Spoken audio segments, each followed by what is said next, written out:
more problems. Yep. And then on the distributed security side, of course, in the network, you can start with your Nexus fabric. There's actually a lot of great visibility information we can get out of any Nexus fabric you have today. Secure Workload can actually push and enforce rules in ACI today, as well as, as you're looking at refreshing your fabrics, the Nexus smart switches that we talked about. And then, there's the Secure Workload technology that we've already been talking about in terms of microsegmentation. There's Isovalent for securing your Kubernetes environments and giving that distributed security in a Kubernetes environment. And then I'm willing to bet each and every one of you has a Cisco device here that Live Protect will be enabled on in the coming months. And that's a great first way to kind of start getting experience with that shielding technology that I was talking about as well. So we are legally obligated to plug this session for our bosses. So tomorrow, there is the keynote deep dive on security, which we'll have Tom Gillis, who's the leader of infrastructure and security, as well as Peter Bailey, our boss, and John Morgan from the Splunk security side, as well as 2 customers from HP Fuller and Workday. And there will be ice cream and Apple Watch giveaways. So definitely encourage you to give that a shot. Yeah, can't pass up free ice cream. He's here for the ice cream. I'm here for the ice cream for sure. Yeah. Right, and then fantastic. And again, booths are all surrounding our agentic SOC out here. Learn what we're doing in this space. Hands-on, there's demos. We're doing more breakout sessions. If you want to chat more directly with us, definitely here and available to that as well. And I think our final piece here is fill out your surveys. Hopefully this was an entertaining, valuable, informative session. So we really appreciate the time for everyone here today and look forward to partnering more going forward. Thanks. Thanks again. Appreciate it.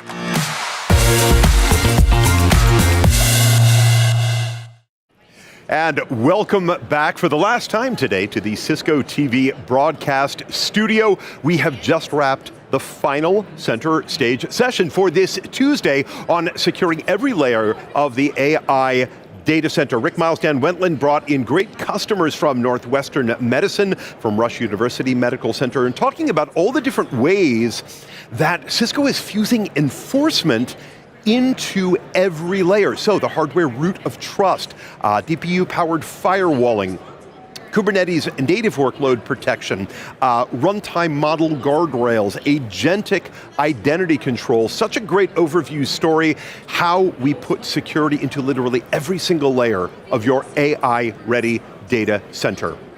I'm Steve Bolter. I'm so glad to have you with us as we head toward the end of today's broadcast. Rob is out in the middle of not only the WAS, but the showcase, and very specifically the heartbeat of the entire territory, which is the NOC and the SOC. Rob, I wanted you to give us an overview. We're going to come back out to you in a moment for a great interview in the NOC era, but right now, this is the first time that we've seen the NOC and SOC not only together as one entity, but right as the heartbeat of the showcase, and that's really where it belongs, right? I love this. I mean, not only did they put, and stay with me, Steve, if we can. Do I need to let you go? No, you're good. No, go for it, my friend. Yeah, we're good. I was just like, I was thinking about the same thing, right? Not only is it's just gorgeous. It's beautiful. But it feels like, I don't know if we were hiding it before necessarily, that's probably not the case, but it is much more front and center. And having the NOC and the SOC together, security has always been a part of the Network Operations Center, but it's really kind of indicative of how much more of an important role that it now plays. These guys are sending data each other back and forth. We've covered this in several different ways, but I love the educational focus here. It's not just about protecting probably one of the most difficult network situations to try and protect, right? You've got the smartest network engineers in the world converging on one place, a lot of security experts who are always just seeing what they can push on, and they don't mean anything by it, potentially, but this is all stuff they have to deal with. They don't have a baseline to work on, they don't have any control over those endpoints, and so that's how they have to figure out success. But not only are they running the conference, they're teaching others how to do it, and kind of building these modular systems for being able to go do it at the Olympics now, do it again at RSA and Black Hat and other conferences. I think this is the kind of stuff, the kind of leadership that we see extending out from Cisco. Your thoughts? Yeah, you know what, Rob, what I thought was so important on this, Chuck mentioned it this morning, one of the things that he said in the keynote that I thought was really impactful, he said when the network works, nobody thinks about it. And I think by putting the NOC right in the center, what it's showing is what we are creating, what we build here at Cisco is what allows all of our customers, our partners, everybody around the world to be able to do, because if the network infrastructure is not there, none of the applications matter at all. Rob, do me a favor, hang out for a couple of minutes, my friend. I know you've got an interview coming up with Andy, but right now we're going to go back out to center stage, where Michelle has caught up with Rick and Dan for a little behind the scenes talk on their fantastic center stage session. Hey, Michelle. Steve, thank you so much for sending it over to center stage. We just had an engaging session with Rick and with Dan. I'm going to hand it over to them. They are product leaders here at Cisco. We've got some fun things. We're going to talk about full stack security. Rick, I'm going to start with you. With AI significantly transforming the network security landscape via Mythos, what are the most effective strategies for stopping high volume, high velocity attacks? Yeah, I mean, I could spend a lot of time. There's a lot of things to approach that one, but I think you have to be invested with a partner that's continuing to innovate in their detection engines to keep pace with those attacks, as well as some of the unique things that I'm sure Dan is going to start touching on here with distributed exploits and how we can harden that infrastructure. But I do think it starts with those engines. You've got to be able to pick up on these threats, these zero-day, these behavioral-based threats, these network detections themselves, not just on the endpoint. I think the network becomes increasingly important as well. Oh, absolutely. Okay, Dan, over to you. How can we improve our network security posture through proactive defense, device hardening, and a risk-based approach to patch management? Sure, so I think one of the really key phrases used before is high volume, right? AI is driving east-west data volumes at a level that we've never seen before. And so that's really where innovations like the Nexus Smart Switch come in, because we are able to actually bring stateful segmentation at really high data rates into every part of your data center fabric. And that allows us to really segment, understand risk from a visibility perspective, and segment workloads to reduce risk at volumes that are at data center scale. The second thing you mentioned was around protecting the devices themselves. And that's where Live Protect comes in. It's a really big theme here at Cisco Live. Live Protect helps shield vulnerabilities on the Cisco devices themselves, right? So that you're able to eliminate that critical attack surface without requiring you to reboot or restart your network device. And that is a really game-changing capability for Cisco customers. Thank you both, love to hear it. I have one more question for both of you. All right, we're going to end on, how will Cisco help us overcome that operational complexity of fragmented policy management across hybrid and multi-cloud environments? Hit us. Yeah, absolutely. I mean, that is one of the key tricks. That's one of the key innovations from Cisco's perspective, is as you think of microsegmentation, that can seem complex and difficult. As you think of all of your firewalls, firewall ruling, if you think of mixed environments and hybrid networks, multi-cloud, that could become 6, 7, 8, 9 different products and technology stacks in and of themselves. So what we're building, what we've built and is available, is we can abstract from all of that and deliver an intent-based policy experience that then works across this mesh, and then further build out experiences like leveraging the insights, the intelligence, the pervasive visibility to drive a more proactive policy discovery, reduce risk. It really makes that very complex thing much simpler. And that's what we're building in Cloud Control, where all of these things meet. Yeah, and Rick talked about one really important aspect of this, which is the single pane of glass for policy in Cisco Cloud Control. The other important part that you mentioned was the multi-cloud aspect, right? If you have to solve this problem a different way for each silo, that doesn't make sense. And so part of what Isovalent, which is the company I founded, brings is a really strong story about how you have visibility and enforcement from a security perspective in cloud workloads as well. So now Cisco, owns the data center network and can provide you very rich security capabilities there, but can also provide that same policy layer that spans into public clouds. And so you've got that one security fabric, visibility policy that spans all of it. Thank you both for breaking this down. This was so helpful. You guys ran right off the stage to here to talk to folks at home. Thank you both so much. Steve, Rob, back to you both. Thank you so much, Michelle. I appreciate it. Thanks to Rick and Dan as well. We're going to go right back out to Rob, back in the NOC. This time he's got Andy Phillips over there with him. So Rob, let's send it back to you, buddy. Oh, thank you so much. I think Michelle was just nearby. She was just over here, right? Yeah. It's funny how we're so far apart, but yet so close together. Speaking of which, Andy, Michelle got to interview you earlier. She did. And I was like, okay, I hope he'll still talk to me. And I didn't get a chance to hear all the details there, but one thing I love talking to you about is the stories that kind of emerge from just the reality of trying to pull this off every time. When we first talked earlier in the week, one of the things you brought up was the addressing has changed, and I had kind of using much more IPv6, and we're seeing a lot more connectivity through that.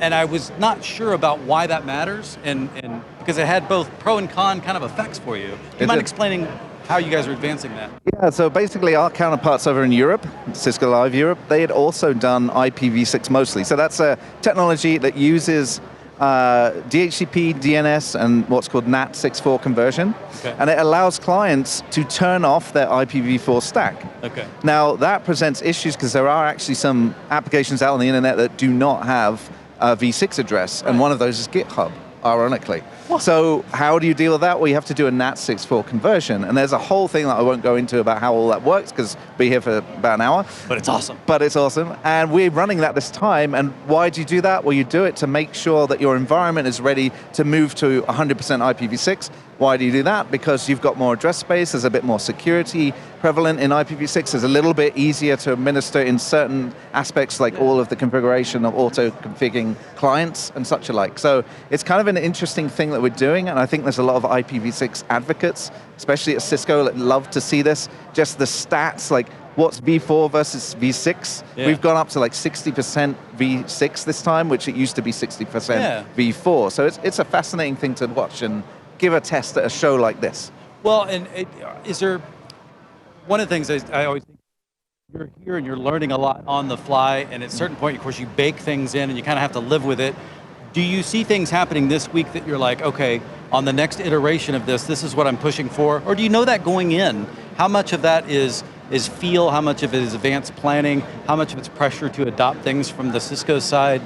Because this is a real network with real issues you got to figure out. It is. It's a mixture of all those things. I think with the mostly, we've definitely learned about how do you troubleshoot things that you haven't troubleshot before. So we'll take all of the learnings from this, which is actually grabbing the data from those clients and understanding, what data do we need to know to actually troubleshoot them. In the past, we could look at an IPv4 address, much easier to read, a little bit quicker. Now we actually had to pull data into Splunk, and we were actually able to filter it to see, for example, how many IPv6 mostly clients are there. It's a really useful stat, especially when we're talking about migration, right? So once you know that a good proportion of your clients can do IPv6 only, then you're actually going to be in a situation where you can migrate, right? And then hopefully that number's going to increase. That's incredible. You guys are doing so much cool stuff. Once again, I always run out of time and we don't get to cover everything I want to. But guys, this is fascinating. These guys have been answering questions and very direct. I talked to a number of different customers who were literally here taking ideas back with them. If you're not doing that, you're really wasting a resource. He's got a fantastic team behind him. They've got a NOC event at the end of the week you don't want to miss if you want to ask questions of everybody about what happened here. One of my favorite things in the entire week. With that though, Steve, I'm going to go back to you. Pal, and thanks to Andy. Andy always does such a great job for us, so hopefully we can hear more from him. We are getting ready to wrap an amazing Tuesday broadcast day coming to you from Mandalay Bay here in Las Vegas, but we are going to meet you right back here on the live stream. First thing tomorrow morning as we ramp up into our day 2, our Wednesday morning keynote. Liz Santoni, G2 Patel talking about how we go from agentic vision to enterprise reality and all the ways Cisco is delivering the critical infrastructure for the AI era. Before we sign off, I want to get one more moment with 3 of my 4 amazing co-hosts for a last word of the day. Lauren is actually out in the keynote space prepping with G2 for tomorrow's keynote. So exciting. She's going to be up there running a demo, which is terrific, but I've got 3 of my fave people. You know what? I've got Z, Michelle, Robert all lined up. Z, let's start with you. Give us your parting thought for the day. We'll go down the line. Well, the highlight for me, Steve, was the secure cloud. I was thinking about all of the applications that are going to be able to be integrated and going to be able to see in one view. And then another one, can I just take one more? Because, I'm a Starbucks girl.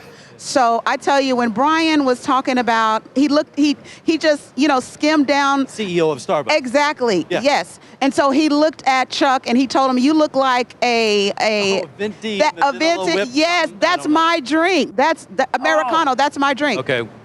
All right. I mean, I can't top that. That was pretty great. But talking about how Cisco really is the critical infrastructure for the AI era, it comes down to being secure and governed. That data is actually trusted, and that's why we're uniquely positioned to help you in this AI era. Mic drop.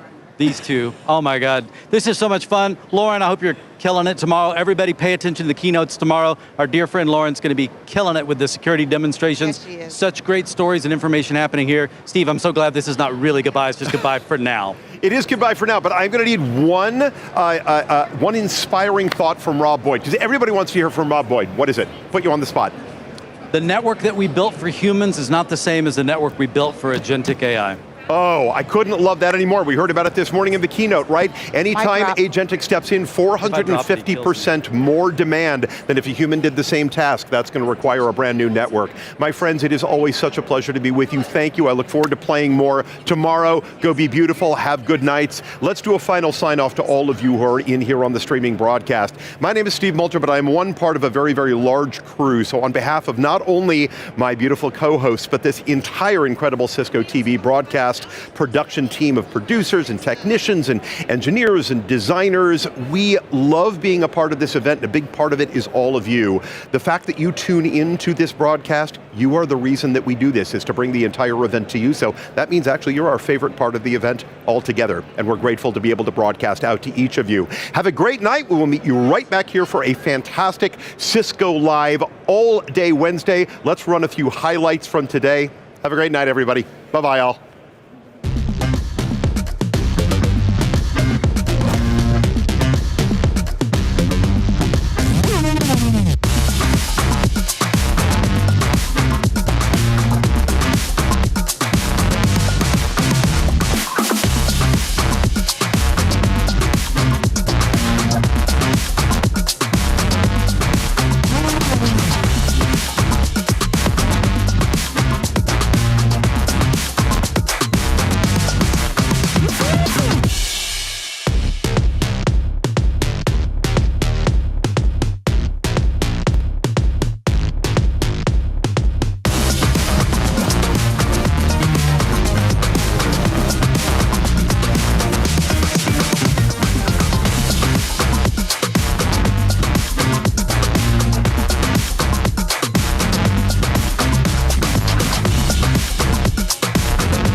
And just like that, we are live, coming to you directly from Mandalay Bay Convention Center here in Las Vegas. So good to have you all with us here on the live streaming broadcast. Thanks to this entire incredible Cisco TV crew. What an incredible event we have ahead for every single one of you. My name is Steve Moulter. I am one of your 5 hosts here on the streaming broadcast all week long. I'm going to introduce you to your other 4 hosts in just a moment. But right now, I want to let you know we are just 30 minutes out from the day 1 keynote. We are all so excited here at the show. 25,000 streaming into the keynote space just down the hall from where we are right now. Chuck Robbins, Jeetu Patel, phenomenal team with some special guests as well, showing us how to lead in the agentic era.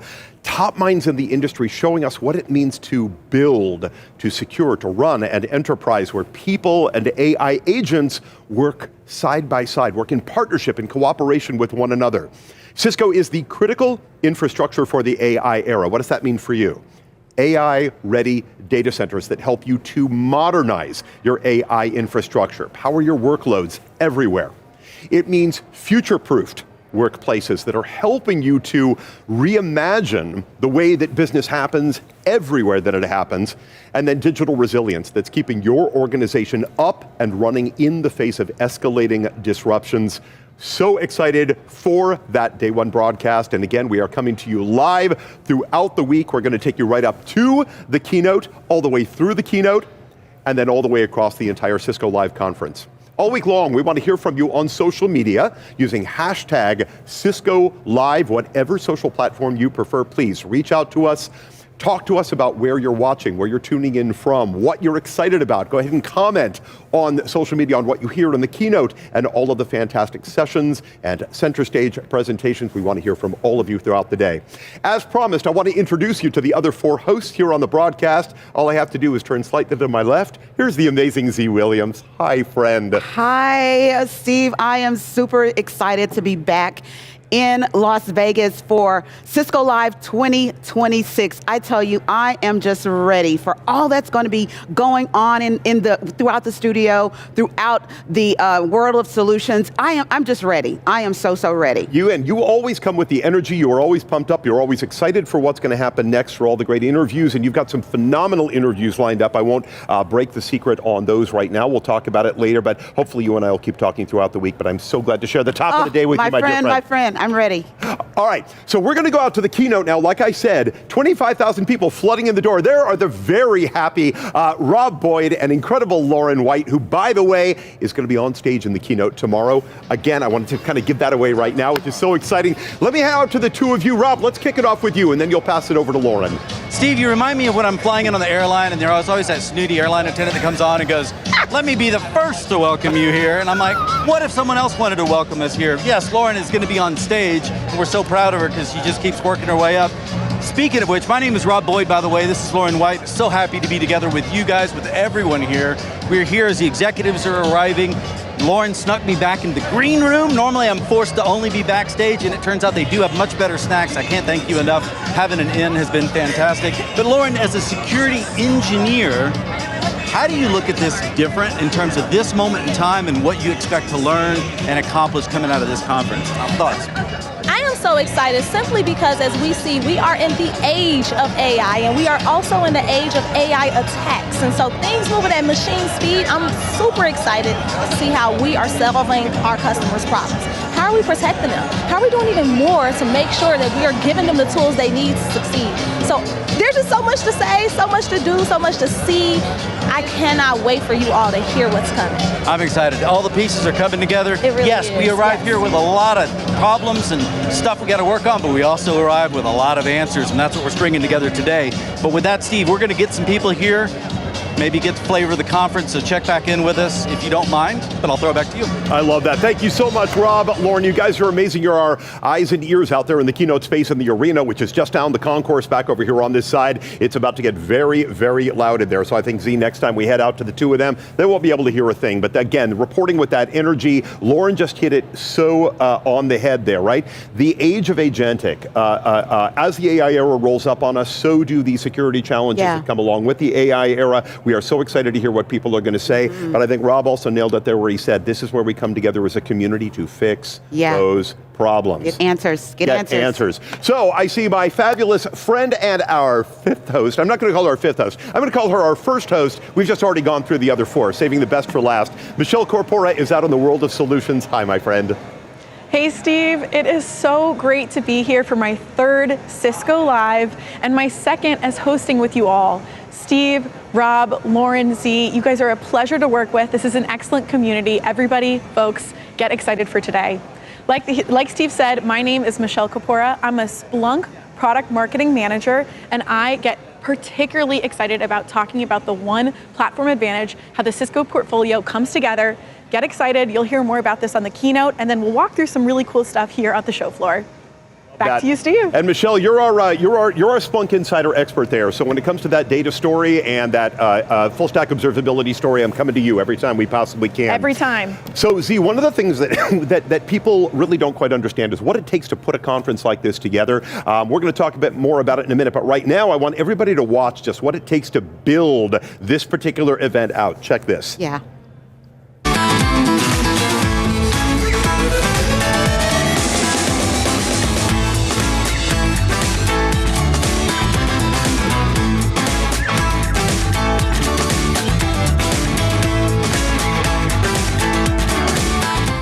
I mean, seriously, all of that effort to build out this amazing space for us all to play in, right, Z? Yeah, right. And I heard you had a conversation with Laura and Heather, and we're gonna take a look at what they had to say. All right, so you are joining me in one of my favorite things that we get to do here at the conference. Normally we have to wait till the end of the conference. If you can see what's going on behind me, we are still in construction. We do not open until tomorrow morning, but I've got the people who are responsible for putting all of this behind me here with me. Heather Henderson, Laura, oh, my friends, Hello. Thank you for being here, and thank you for making time at the beginning before everything goes into chaos. How excited are you? Are you feeling amazed by all of this? I mean, amazed, energized, and excited. It's hard to comprehend sometimes until you get on site the depth and breadth and scope of what we are doing this week and the build that it takes, how long it takes to build. But it's really fun to see this entire year of work for the entire team coming together and coming to fruition and ready for action. Oh, I so agree. So Laura, the number of people, I mean, exactly what Heather just said, nobody realizes they walk in the door and it's just all done. Right, exactly. It's all complete, right? Magic. Poof, it's just that easy. And for the two of you and your team as well, right? Exactly. We work so hard all year round. We work with our customers, our partners, Cisco. Everyone is dedicated to Cisco Live, making the best experience possible for all the attendees coming on site and the people watching online. That's what we think about all year round. Absolutely. And it does start early, and we talk about this every year, that it kicks off while it's still going on. Last year we're in San Diego. It's an amazing event, incredible. We have phenomenal attendance, excitement. Now we are back in Las Vegas and back at Mandalay Bay. What has changed? What's adapted? Well, it's different. It's every year is different. Every venue is different. I think this year, we are all under one roof here at Mandalay Bay. We've reorganized how we lay out the world of solutions. We've added more activations and more fun kind of things beyond the classroom. We've done a lot more of that because there's so much education, it can be overwhelming, but we've tried to really think about the whole person and what they need. And so there's lots of cafes, plenty of coffee, right? Especially for me. But there's fun activations too. There's a Lego station, there's a puzzle area. I mean, there's just so much happening. You led me exactly where I wanted to go. We were talking about this a little bit earlier. Laura, keeping the human side of the conversation, because that's why we're in the room together. Exactly. Education can happen in a lot of different places, as can cherry pickers, and you can hear that in the background. But education can happen in so many different places, but when it comes down to the individual, the human being, and the way that we are able to interact in the room, why is this so special? I think what makes Cisco Live so special is the fact that they're coming together to see each other. They're coming to see the speakers who write the products, who build everything for them. They're thinking about how to move their careers forward, whether it's through a certification class or they're going to talk to an SME. But we're also making sure that they're thinking about their personal journey. What can they do and learn in the Purpose Pavilion? What can they learn from our mentorship and our networking activities? So we want to really think about who's coming and all the amount of time that they're spending here. We recognize it's a commitment and we want to celebrate them. Well, and there's so much that happens in those moments in between. I mean, that's the magic of being together in person, is the networking, the connection, the human connection in this world of AI and technology. Yeah. The connections that people make here, a lot of times that's why they come back. Yes. Because these are those moments for them to get and solve problems at work, but also, whiteboard things, but also work with people that are walking in their same shoes, so that they can learn and grow together as we're all embracing the new AI era. You couldn't have put it this better, and this is so important right now. As we move deeper and deeper into AI, we overcome the confusion. We surmount, where do our investments go? What sort of build-outs do we do? What can we actually invest in that's going to create the benefit? At the core of that is the human being. G2 talks about this again and again and again, right? And I think that really comes to fruition, and that's what the two of you are building. Exactly, that's what we think about. How can we help customers be prepared? How can they anticipate changes? It's moving so quickly. So nobody knows what the future holds, but we want to make sure they're prepared for any change that's coming at them, whether it's security, whether it's networking, the new infrastructure. You're going to learn all about that here at Cisco Live. Phenomenal. All right, I'm going to date all three of us, and I apologize in advance. We have been together for so long and doing this for so long, and this is really fun. I go all the way back with Heather to, I believe, when your very first event running this, we were together on that one, and Laura, you came in just a couple of years later. It wasn't after that. But literally, we are talking 20 years of evolution of this spectacular event. This has got to be so exciting.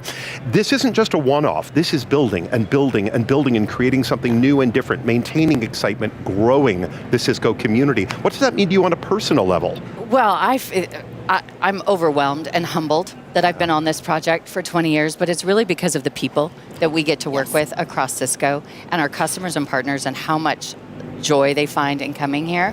But I think what is really interesting is Cisco Live was born after Networkers was built, and then it became Cisco Live, and we've had this 20-year legacy.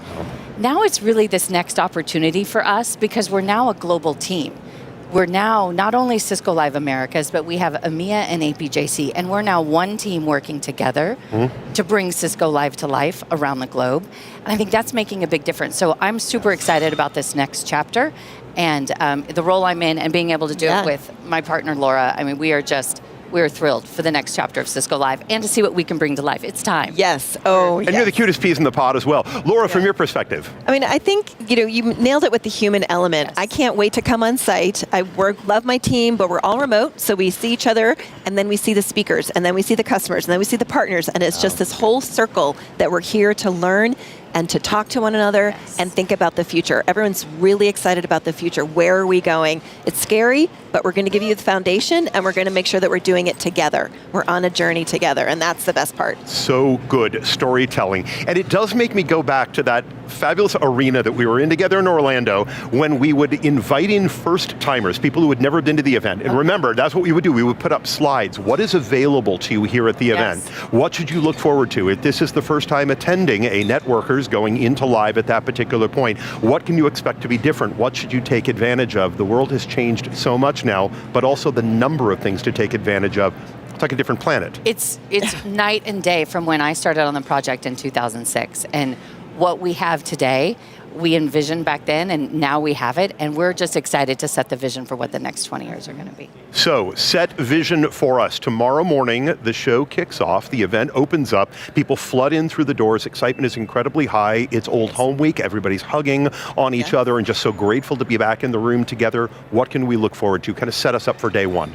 Ooh, day one. I mean, we kick off strong tomorrow with Chef Jose Andre presenting and talking about how we're making a difference in the world. So that really sets the tone, thinking about what we're doing at Cisco and what we're doing with our customers and partners to drive things forward. And then for me, I think about the education, the hands-on training, capture the flag, walk-in labs, all the sessions. People are here, they're hungry to learn, and then they come down and they see the showcase.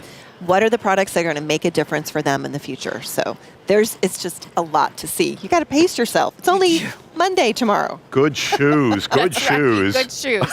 So glad tennis shoes are finally acceptable show attire. I think for me, I'm with Laura. When those WAS doors, World of Solutions doors open tomorrow, that to me is the moment because there is so much activity in this show floor, so many experiences that people can have.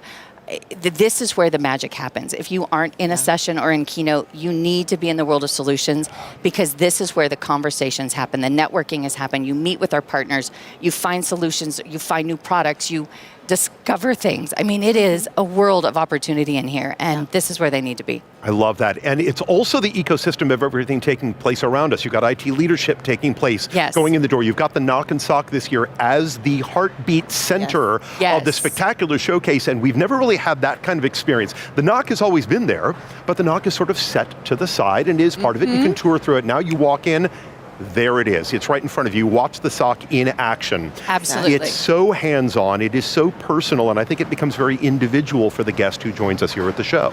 Exactly. You're going to talk to the engineers who literally built the network. I mean, they've been here for 2 weeks. They're running this network. It's like 130 terabytes of data that we're going to pass through the Cisco infrastructure. Rock solid. And so if you have questions, go and find the person who literally built the network for you. And that's a really unique experience here. Always about adding something new. So I need the two of you to make me a promise. Will you please come back and can we do this a little bit more throughout the week and continue setting things up? Let's find these opportunities because I think everybody who's tuning into the broadcast wants to hear them, and the two of you are you're at the center of making all of this stuff happen. So on behalf of everybody, as I do every year, thank you for giving us a home to play in this week. Thank you on behalf of everybody who's tuning into the broadcast that you've given them a platform to pay attention to. Congratulations, and we'll do more of this, shall we? Sounds great. Laura, Heather, thank you both. Thank you. Thank you. So there you go. Heather Henderson, Laura Simmons, two of the driving forces, maybe the two biggest driving forces behind this incredible program and this amazing event that we're also excited to share. We are less than 15 minutes from our day one keynote. I want to head back straight out to the keynote space because Lauren White has somehow managed to track down the incredible Carrie Palin, our Senior VP Chief Marketing Officer. Lauren, take it away. Yes, I am here with Carrie Palin, Chief Marketing Officer here at Cisco. Carrie, every year I'm here, it feels like this event just takes it to the next level. What are you most excited for this year? Oh my gosh, so many things. I mean, beyond the obvious, the keynotes and all the innovations that are going to be announced this week, which are incredible. I want to take a moment to talk about what my team has done because we actually put on this show and we take very seriously the whole concept of customer experience, right? And from the moment you step foot in Las Vegas, in the airport, at the terminal, you're going to see brand new, brand creative around AI. We've been seeding the market with this positioning of we are the critical infrastructure for the AI era. But you're going to see what that means today. We're going to have our new ad campaign up on stage with Chuck, which we're super excited about. By the way, almost exclusively created through AI, which is a first for us, and it's stunningly beautiful. I'm really excited about it. But it really starts to play through what it means to be the critical infrastructure. What are we actually doing out in the world? And it starts to build emotional connection.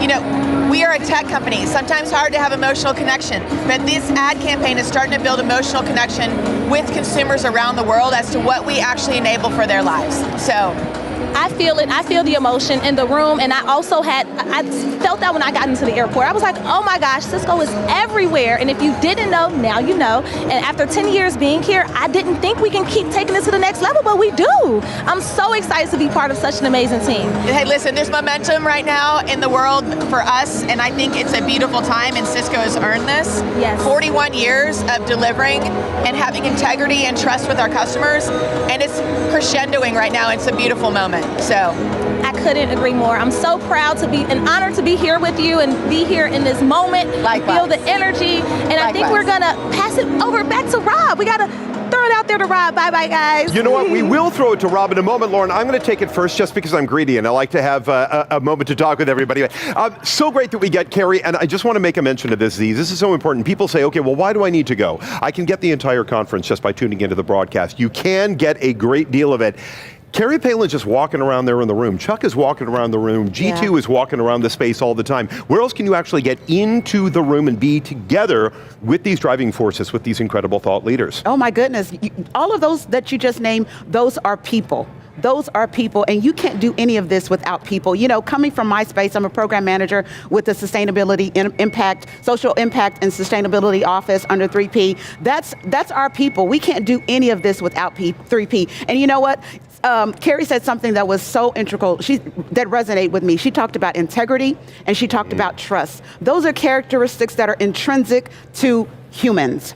Amen. Humans, you have to have AI with humans partnering together, and that's what we're going to be talking about all this week. I love that, Z. We're going to go back out to the keynote space because Rob is hanging out. Rob, do me a favor. Briefly set up, what is our Cisco Champions program? Well, so what I'm going to do is actually have this gentleman here, Simon, who I've met before. He reminded me, because you know how bad I am at that, Steve, but you've been part of the Cisco Champions program. Give me your full name and what you do, and then I am curious to get your perspective on the Cisco Champions program. Of course, my name is Simon Robert. I'm a champion since 3 years. I'm very excited to be here today because we're having such a good community in the champions. We learn a lot and we help each other out. And I'm very excited for today for this first keynote because I think at Cisco things go fast right now and there's a lot of new technology that's being released, especially for AI, but we're seeing a unifying of the technology, so that's pretty impressive. So no competitors are doing that. Cisco is doing that, and honestly, clients love it. Yeah, well, I'm curious on the champion program specifically. So I am a Cisco champion as well, now that I'm external to Cisco, technically speaking. But you guys are all specialists in your own way. A lot of you running your own companies and this type of thing. But the idea is that you have a feedback loop within Cisco that's at a deeper level than just anybody out on the streets. And this allows you to integrate with your customers in a better manner with Cisco solutions. Am I roughly summarizing that correct? Of course, so every month we get technical review of new technology that will be released. So we know before everybody else the new products that will be available for our customer. So of course, to be part of the Cisco champions, help us as Novbox to serve our clients better. Perfect, and this is one reason why I encourage anyone that is saying, wait a minute, I think I could be a Cisco champion. Check into it, because you probably can, and there is a ton of value, even just lurking on all the conversations you guys have. I learn a lot because you guys really bring a ground level truth to things that I find inspiring and very interesting, and you guys are really good about supporting each other and sharing each other's ability to post more often, to be more engaged in the community.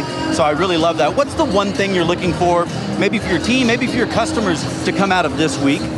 I'll say to discover and learn more about Cisco Cloud Control. I think it's the key part, the key component that we will be looking at today at this keynote. So to unify everything and make sure that the network is secure. So with AI, it's fun, but it's dangerous. We need to have companies like Cisco protecting our data center and our customer, of course. Yeah, I really do think Cisco is in a very unique position and a competitive moat with the ability to pull this level of data from great silicon all the way to the cloud and everything in between, right? And be able to draw a consistent picture that can allow us to make better decisions and turn up that autonomy dial. We'll talk more about that later. Thank you so much for reaching out to me, and I always appreciate talking to you and your peers. We'll try to get a few more. With that, Steve, we'll check back with you in the studio. Thank you so much, Rob, and to Simon as well for kind of bringing up that detail in that story. Cisco Champions, so important because not only are they incredible experts on our technologies and capabilities, as we just heard, they are that direct link to the customer, the way we can listen to the customer, respond, react, and give them what they need.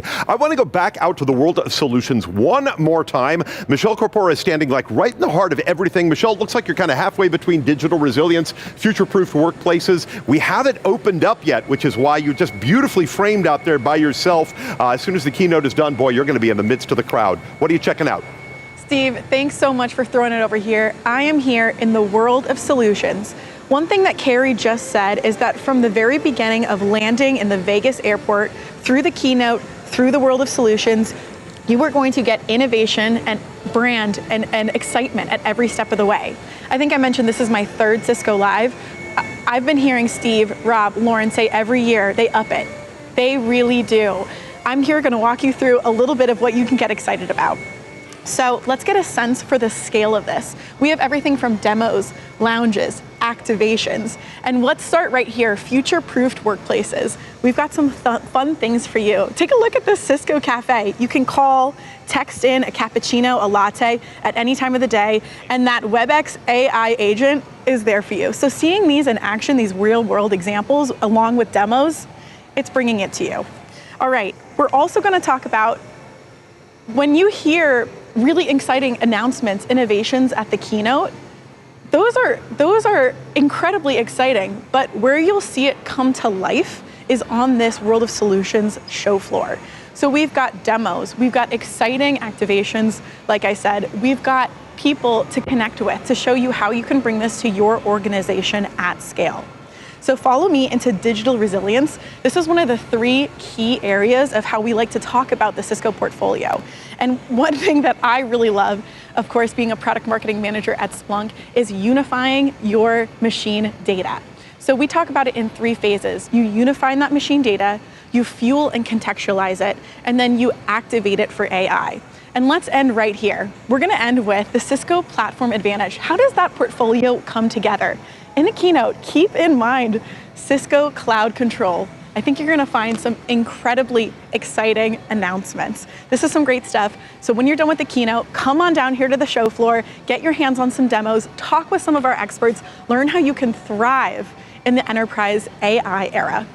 Steve, back to you. Michelle, thanks so much for walking us through that. We are less than 4 minutes away from the keynote. I want to hop back into the keynote space one more time. I think Rob has found, oh, look at this, a collection of champions. I'm not going to waste any time. Go for it, Rob. Absolutely. No, we've got a bunch of people here, some more colorful than others, as you can see. Let's go one by one. Have you guys introduce yourself. I'll do this mic. I'm Jeremy Schupek. Introduce. Jonathan from Iceland. Ibrahim from TDK. All right, so you guys are Cisco champions. Some of you sporting a little bit more, but actually very respectable on all of it. That's a commitment through it. Let's start with you. Why the cape, by the way? It's a Cisco challenge, like participating, taking pictures, and just participating in the Cisco Live challenge in the events app. So you're saying you're engaged. I put in the work.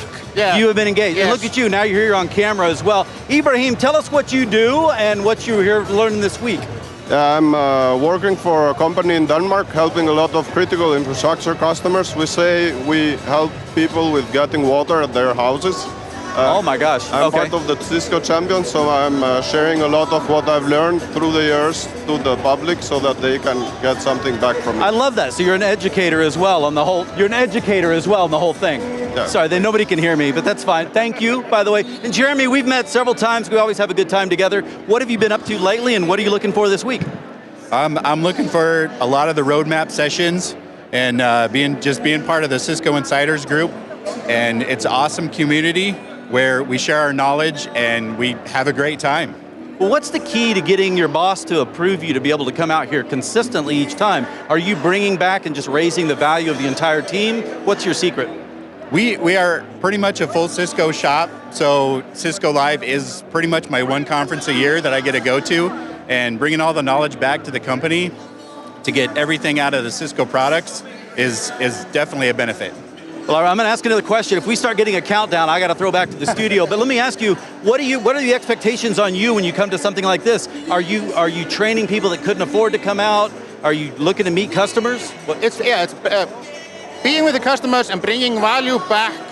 So networking is the main idea, like connecting with other people to bring those connections back I have connections to reach out to and can get knowledge from.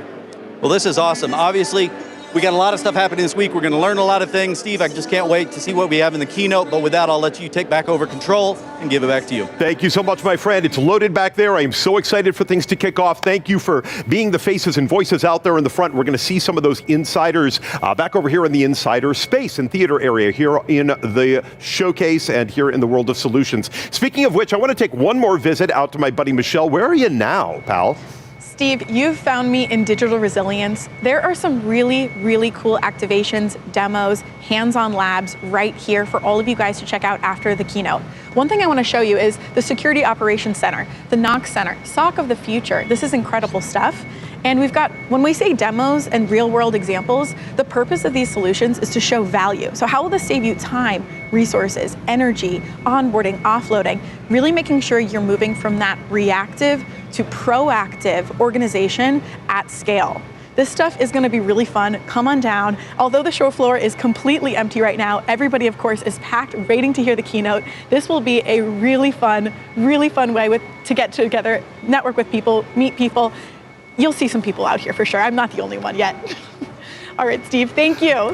Thanks so much, Michelle. I appreciate it. We're going to keep coming out to you. Z, guess what? It is time, my friend. How you feeling right now? I am excited. I tell you, the energy in this place, you should be here. If you're not here, you need to be here. Steve, what are you looking forward to hearing? This is going to be where we bring together the new announcements. We just heard about cloud control. We're going to hear about Mythos on the agentic front. We have got all sorts of different pieces of the puzzle that start to fit together as we go from agentic era conceptual to actual practical application. I think that's really what 2026 is all about. I was talking with Oliver Tuzik yesterday. He said this is where everything kind of comes together. It is the first time that we have found ourselves at a collision point between the technology capabilities, the network foundation platforms, the data centers we've been creating, and the demand within the organizational space. Okay, I guess we're going back out to Lauren again. I wasn't planning on going back to keynote, but I guess that's what we're going to do. And I am here and I'm ready. It's interesting when you're in the keynote and you're walking past and you hear the chatter. Even though it's loud, you can hear people excited, and I'm excited. I would say that, I'm with you, Z. If you're not here, you're missing out for sure. If you ever had a case of FOMO, this is the time to have it. Fear of missing out, that is. I am going to throw it back over to you at the studio, Steve and Z. All right.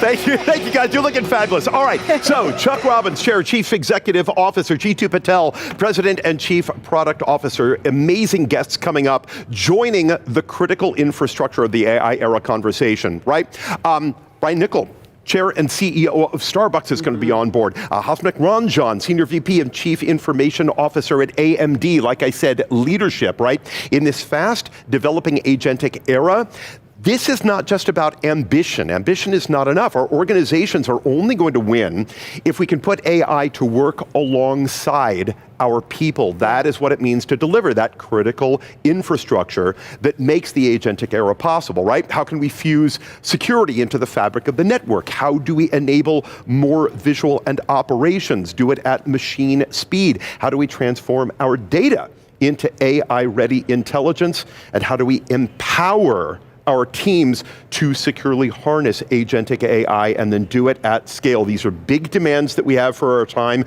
We're so excited to hear from the leadership, not only of Cisco, but these phenomenal partners bringing us the entire story. Remember, hit those comments, tell us what you love, use hashtag Cisco Live on those socials. We are headed out. Here we go.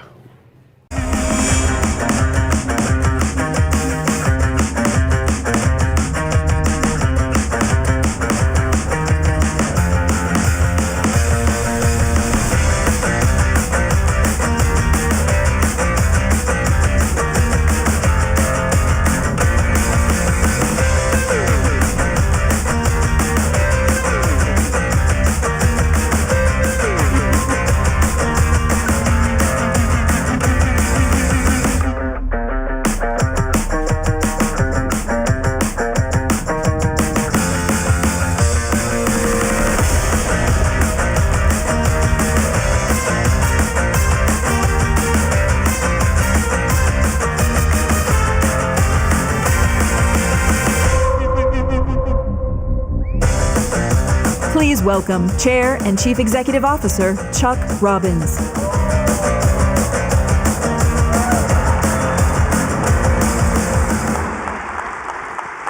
Thank you. You know, I was thinking about Cisco Live, and I was thinking every year I come on stage and I say, you know, this is the most important Cisco Live we've ever had. And this year I think it's true. Not that it hasn't been true in the past, it's been true in the past, but if you think about everything that's going on right now, this is a really, really, really important time. And I want to thank all of you in this room, all of you in the overflow areas, and those online who last year watched some portion of this, like 15 million different streams last year. And so we appreciate you joining. We appreciate you spending time with us. And I hope that when you leave Las Vegas this week, you truly feel like this is a great, great use of your time. Before we get going, though, I want to reflect. I'm going to be a little nostalgic. Not for the sake of being nostalgic, but sometimes when we look back, it helps us think about the future. And 40 plus years ago, Cisco built the first router. Who remembers what it was called? Okay. You guys are too young. The lovely AGS. It was a simple idea. The two founders, professors at Stanford, who were on disparate network or computer types, wanted to communicate, and they built the first router. And they thought that that connectivity could truly unleash amazing possibilities. And they taught us the key lesson of the internet revolution, that the network is truly more powerful than the node. And as we think about what's going on in our businesses, and as you think about what you're trying to accomplish inside your organization, you understand that to be true. Every technology revolution we've seen has been ultimately dependent upon the network. The internet. Right? I remember my first computer. I'm not going to tell you what it was, but you all know how old I am anyway. It was powerful and it was fun and it was amazing, but then when it got connected, it was incredible. And the experience just elevated. Think about the mobile revolution. I remember hosting young students at Cisco, and they would come in and if you really pressed them, they didn't really know what we did. They didn't know what we built. And I would always tell them to pull out their phones, and I just said, here, I'm going to make it very simple for you. If we didn't do what we do, that wouldn't work. And then they go, oh my God, I don't know what you do, but please keep doing it. and then cloud, and now AI. The buzz we hear around GPUs is incredibly important. The models are incredibly important. Inference is incredibly important. The apps, the agentic revolution, all that mythos, which we'll talk about later. They're all nodes, though. And they're super powerful independently, but they're massively more powerful when they're networked. And none of it works without you and the things you do to make it all come to life for your organization. And the good news for us is this thing's moving really slowly so we can take our time, become educated, understand it, design a multi-year security architecture. Okay. It's moving faster than anything we've ever seen in our lives. And not only is the technology moving fast, we get to layer on a lot of other things going on in the world. The geopolitical landscape is complicated. We have inflation primarily due to the war in the Middle East. We've got political division, polarization. The world's dynamic at a time where we have a sense of urgency. There's a lot of uncertainty, and it's a bit chaotic. Aren't you glad you came? But you think about it. We're in a full-out sprint. I mean, many of you walked in the room maybe half an hour ago. But you realize, like, the world we live in today, in the last half hour, a new model could have been launched. We'd all be scrambling. An attacker might have taken down some major system. Some political statement could have caused a seismic shift in the global geopolitical landscape. This is what we're dealing with. Which is why it's really important for all of us to do the things that we're doing to help our customers, or to help your organizations, whether you're a customer, government, enterprise, partner, actually deliver the right technology with the appropriate security, with the right workforce. That's never been more important. And despite all the uncertainty, and despite all the fear, I fundamentally believe that we will together meet this moment because of all the people in this room and all the people who are watching today online.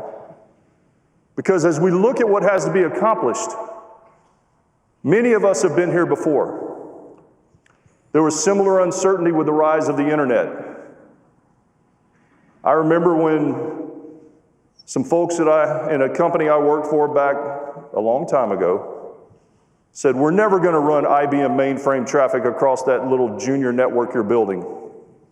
Right? Or there'll never be an internet connection into this organization. That's just crazy. Do you realize the risk we would have if that occurred? People were fearful. People were distrustful. They didn't understand it. And all of you, or your predecessors, led the way. And look at where we are now. Everybody talks about whether we're in a bubble. And I go, I don't know. And they talk about whether .com was a bubble. I go, okay, doesn't matter. The winners emerged. The people in this room embrace the technology, and we continue to benefit from everything that happened during that time. And you are the architects of that, and you're going to be the architect of how AI reshapes industries, organizations. Whether you're designing factory systems, you're making classrooms more personalized and productive, you're helping science analyze data and advance disease cures, transforming customer experience. That's what you're doing. You're building and securing the infrastructure that will power incredible outcomes. And we all know that when the network works, nobody thinks about it. Right? When it doesn't work, you might get a phone call because of exactly what I've been describing. The power of the network brings all of it together, makes it happen, and together we have this incredible responsibility and opportunity to build the infrastructure in a way that makes AI useful, secure, trusted, real, and that's exciting. And collectively, I believe we are truly going to deliver the critical infrastructure for the AI era. Between Cisco and you, we're at the center of this. Based on what we know today, we believe that the network traffic associated with AI will triple in the next 3 years. You remember when video was like revolutionary and we kept upgrading networks and everything? Here we are again. And by the way, we think they're going to triple based on what we know today. We have robotics, we have manufacturing, we have physical AI. All those things are going to put traffic on the networks at an incredible pace. Over 90% of you have said, I got to be modernizing my technology infrastructure today. I got to make my network more resilient. I got to be ready for this transition. We're working on it. You're working on it. And Cisco wants to partner with you because we believe we have a unique capability because we have this full stack. And G2 will talk a lot about that, I'm sure. From silicon to the platform with security, observability, to help you implement the infrastructure that you need to for your organizations to take advantage of this wave. Today, I'm really proud. I stood on stage a few years ago and talked about how we were going to increase the pace of innovation, and the teams have done just that, maybe to a point where it's hard to absorb sometimes. You're going to hear about it today. Agentic ops with Cisco Cloud Control, resilient infrastructure, trust for agentic workforce. You'll hear more of that from G2 and his team. Also Cisco IQ from Liz. She'll talk about that. In just a few weeks, we have 1,700 plus customers who are using that technology, and 90% of them have self-onboarded because of the importance of deploying that technology to understand what it is you have in your infrastructure and what you need to be thinking about to prepare not only for the AI build-out, but also to the security implications of a lot of what we've been talking about. And just like last year, we'll continue to work with you in 3 big areas. Number 1, helping you build AI-ready data centers. You'll hear a lot about that this week. Helping future-proof your workplaces.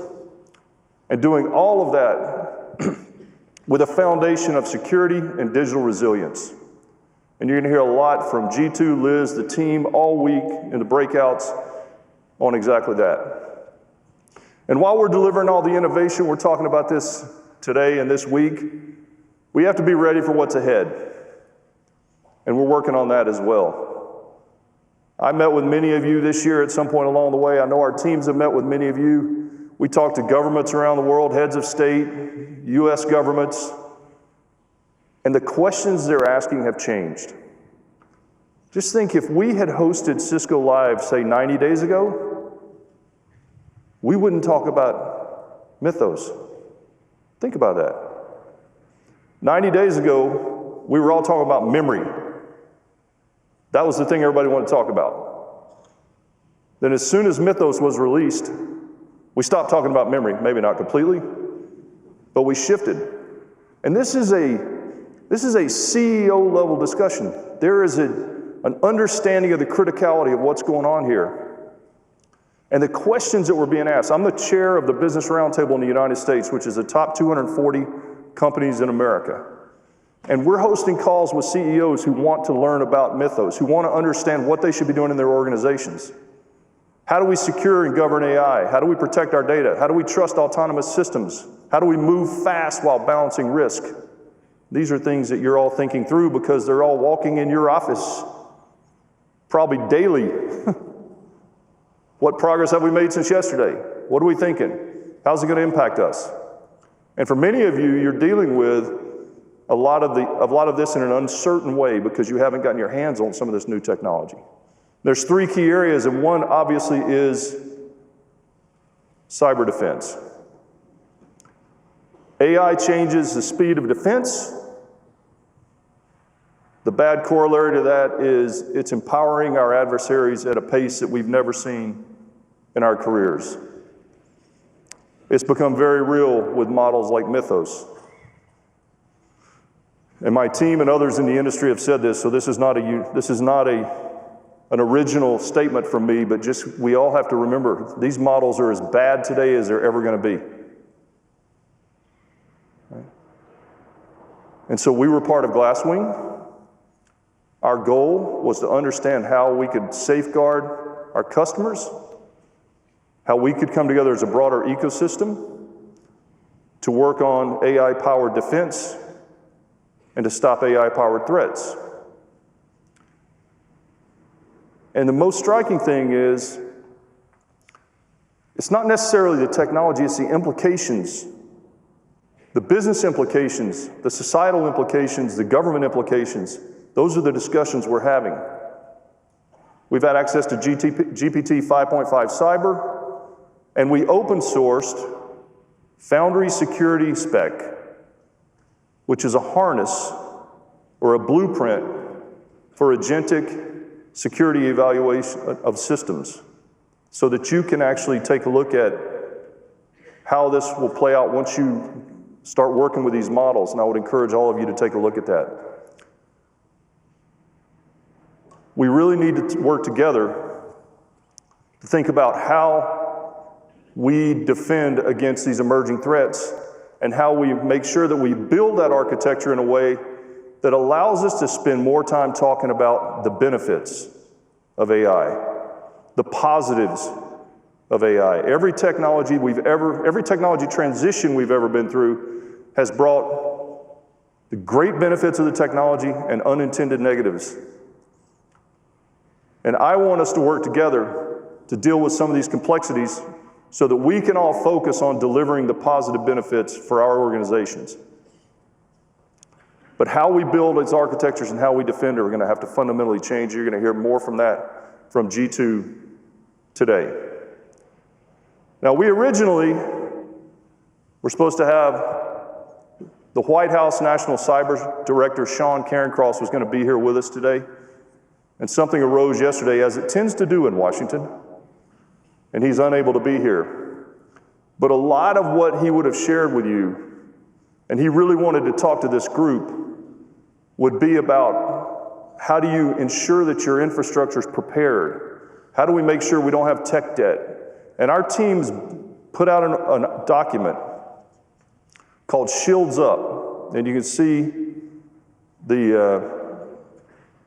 on the screen where you can download it today and take a look at the things that you need to do. Because we realize that every customer hasn't had access to some of these models, but there are a lot of things you can do today that will help you feel better about how you're heading into the future. We put out a blog this morning from Anthony Greco. It shares that in the last 8 weeks, we scanned 1.8 billion lines of code in 25 different programming languages. Before these models, that would have probably taken us 8 years. You think about that, 1.8 billion.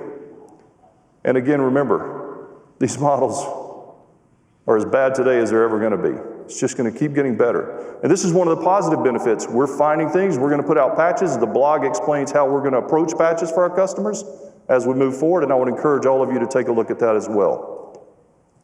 We spend a lot of time talking to governments. We talk to governments in the US, we talk to governments around the world. And what we're hearing from governments around the world, and this really started in Europe, was this desire for sovereign infrastructure, where you want us to meet your evolving needs around sovereignty of data, sovereignty of AI, sovereignty of cloud services. And this means that we have to change how we operate to actually be able to deliver for you. And it's not one size fits all. I wish it was, it'd be a lot easier. But there are countries all around the world that have variations of requirements that they're asking us to deliver so that they can feel good about sovereignty and however they define sovereignty. And it's not consistent, I can assure you. But we're working hard. We launched Sovereign Critical Infrastructure Portfolio, primarily targeted at Europe early on. But we're hearing this in Asia, we're hearing this in other parts of the world. The need for on-prem, air-gapped, AI-ready infrastructure with trust-based licensing.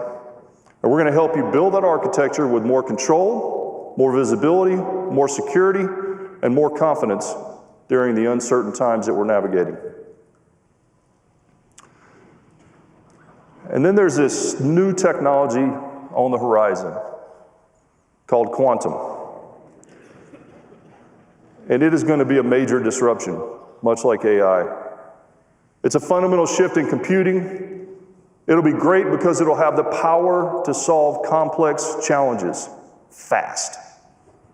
If you think about combining quantum with AI and you think about attacking chronic diseases, what's possible will be mind-boggling as we go to the future. It'll also bring some risks that we all have to work on together. Some of you are thinking about this, some of you are not. We've been investing and innovating in this space over the last 6 or 7 years so that we'll be ready when you're ready. We've made incredible progress on the R&D front with a full stack of hardware, software, and we recently launched the Universal Quantum Switch Working Research Prototype. And I do believe this will bring incredible opportunities for us so that when it becomes an imperative for your organization, we want to be there for you. Then I want to highlight, we talked about the network is more powerful than the node, and that applies to the organization and the people in this room watching remotely, watching virtually. There are massive challenges that we're all looking to solve together, and it comes back to one idea, and that's trust. And you're trying to define where trust, security, governance, judgment live in an AI-powered world. And we want to continue to partner with you, continue to have the relationship that we've had for 30 or 40 years with many of you. We want to go on this journey together with you. And I think the power of this network, of all the people in this room, with Cisco and our partners, is going to be more important than ever. Because the criticality of us working very closely together to do two major things. Number one, prepare our technology infrastructure for the challenges that are going to be coming at us. But secondly, and what I hope is more important, is to deliver the benefits that the technology will provide for the organizations in which all of us operate. You're going to hear a lot about this over the next day or two, but to talk about how one of our major enterprise customers is actually leveraging technology for the customer experience and how these AI waves, how they're thinking about that, please join me in welcoming to the stage Brian Niccol, the CEO of Starbucks.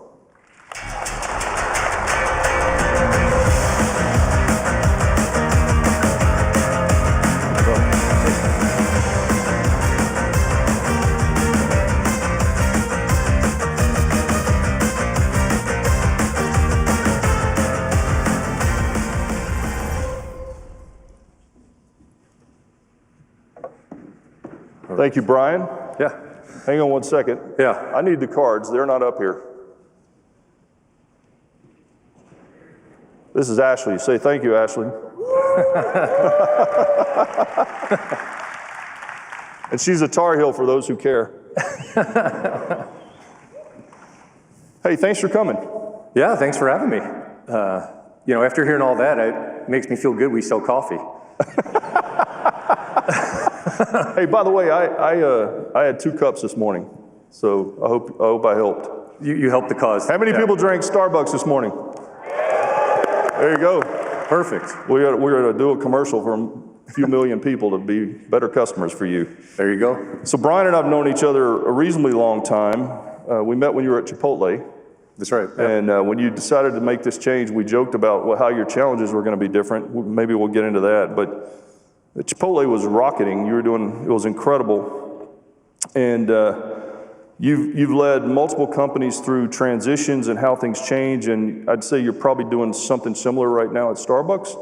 How do you, I wonder, like, when you go into a company that you haven't been a part of, how do you orient yourself to this completely new organism that's big? I know if somebody came in and took my job here, number one, they'd do it a lot better, but it'd be really complicated. It'd be really complicated to learn all this complex stuff. So how do you do that?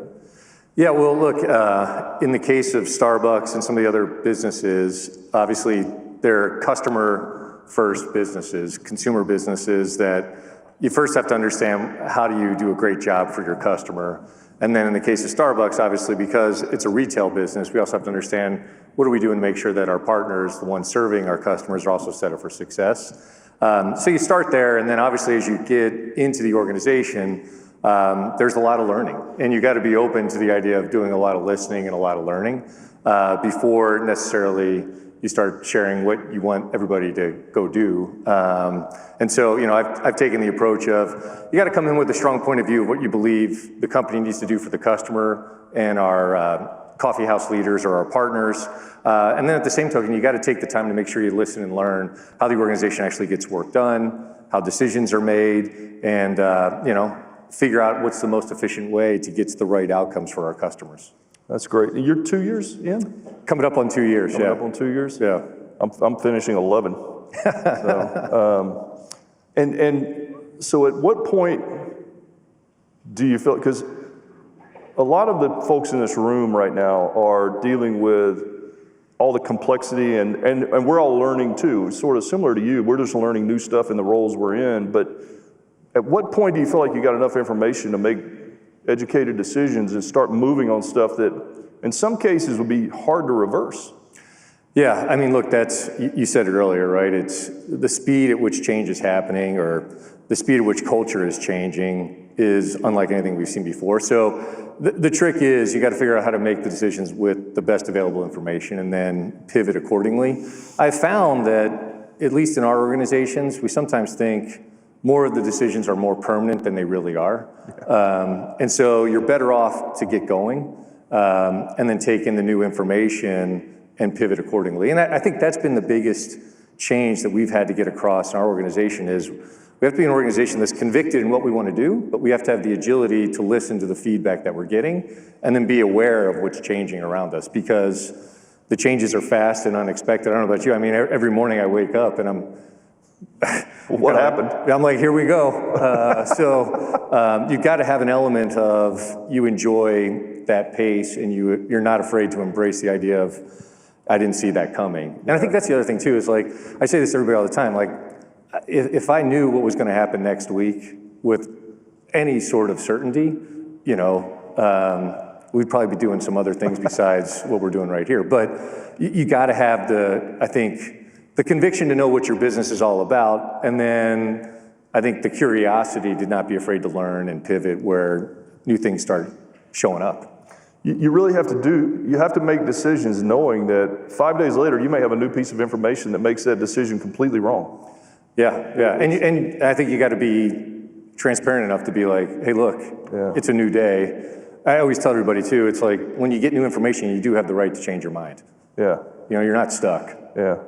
I said on a podcast recently that making a bad decision and adjusting quickly is better than sitting and not making a decision at all. So I think we have similar experience on that.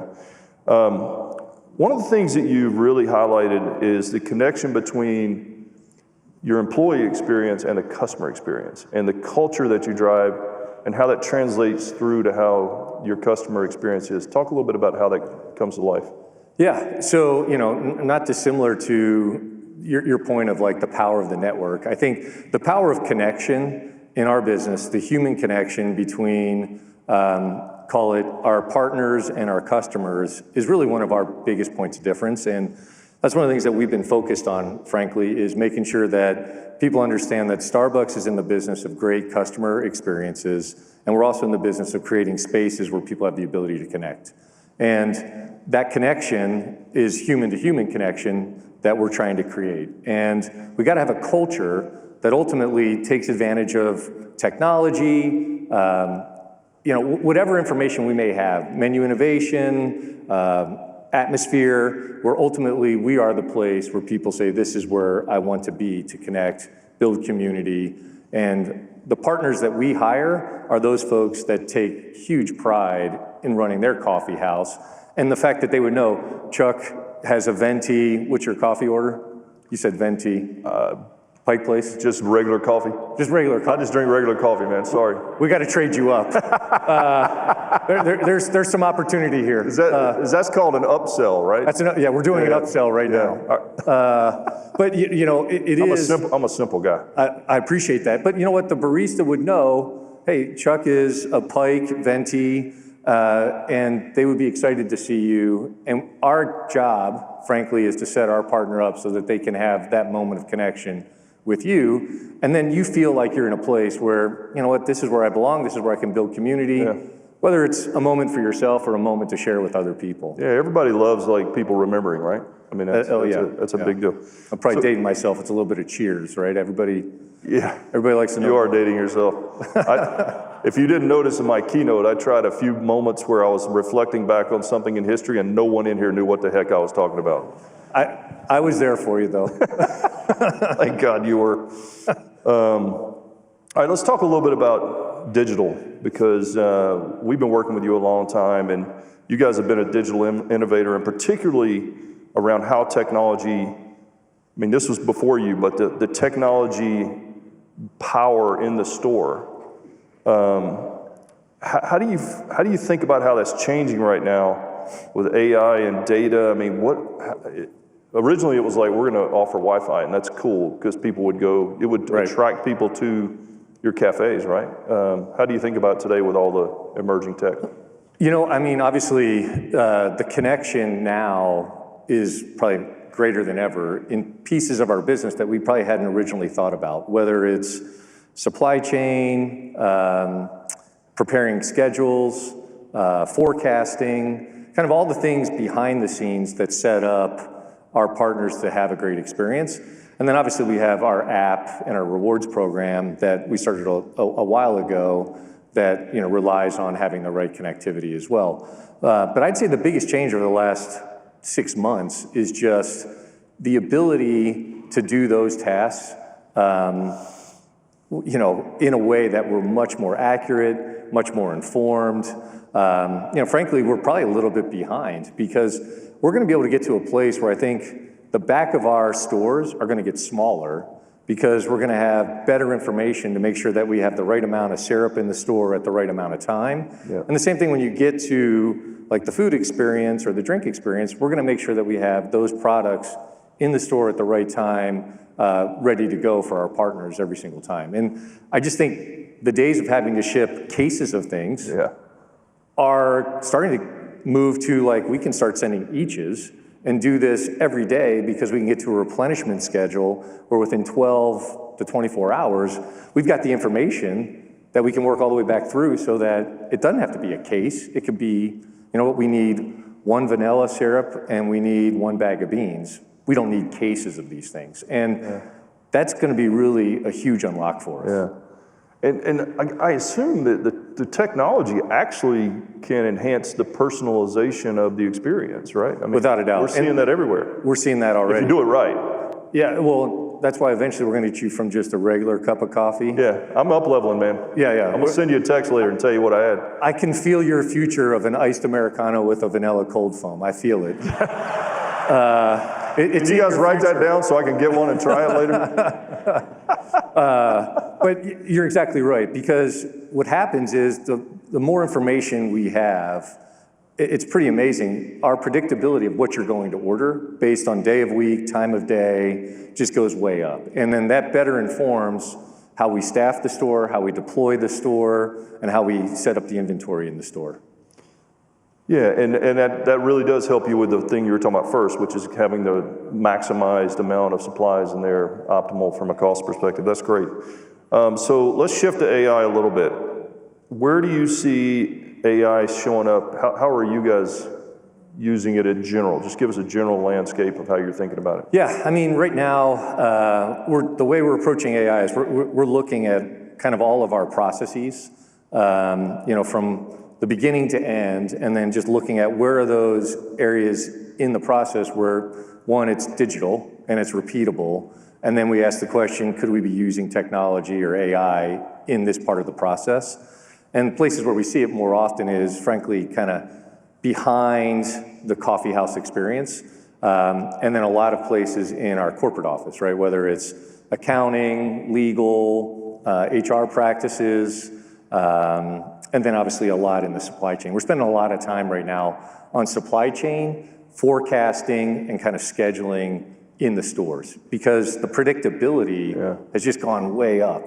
And before, we'd say it's an aid. Now I think it's going to be something where it's like high confidence, so that almost our store managers don't have to mess around with trying to figure out, should I have 10 bottles of water in the cold case or 15 bottles of water in the cold case, because that AI model will know, well, if it's Tuesday, you're on the East Coast and it's 80 degrees, this store goes through this amount of water. So this is the way we'll ship it in, this is the way you'll staff it, and this is the way ultimately you'll stock it. Yeah, well, you should be glad that when you think about supply chain, you don't have DRAM issues to deal with right now. You don't have no DRAM in coffee. How do you think about, is AI from a customer perspective, it's just a layer that helps with the personalization, I assume, correct? Yeah. So the way we've thought about a lot of the AI technologies, how do we use it to make Starbucks a better Starbucks? And really for us, that is, for most people, the customization experience of getting to the drink that they want.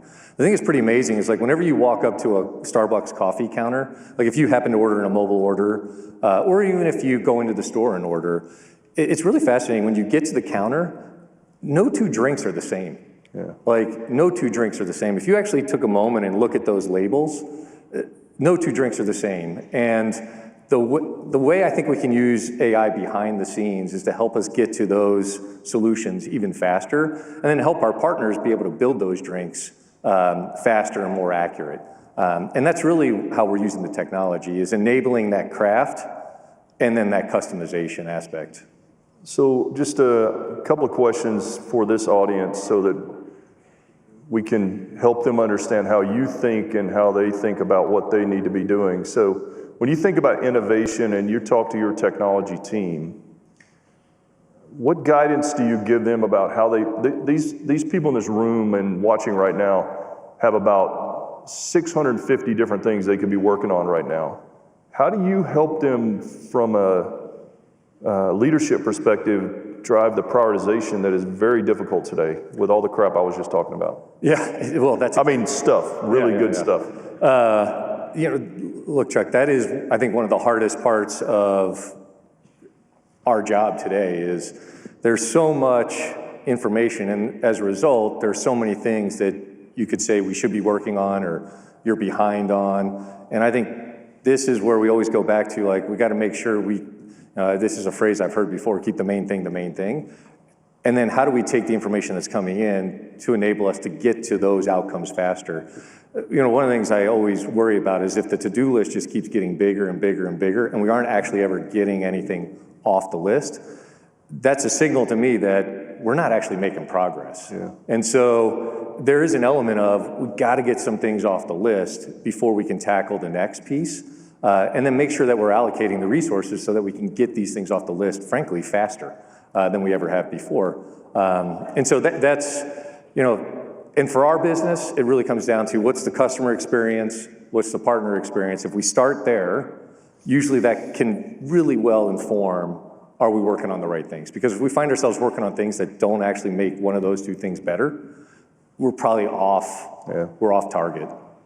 Okay, Mythos. Mythos, yeah.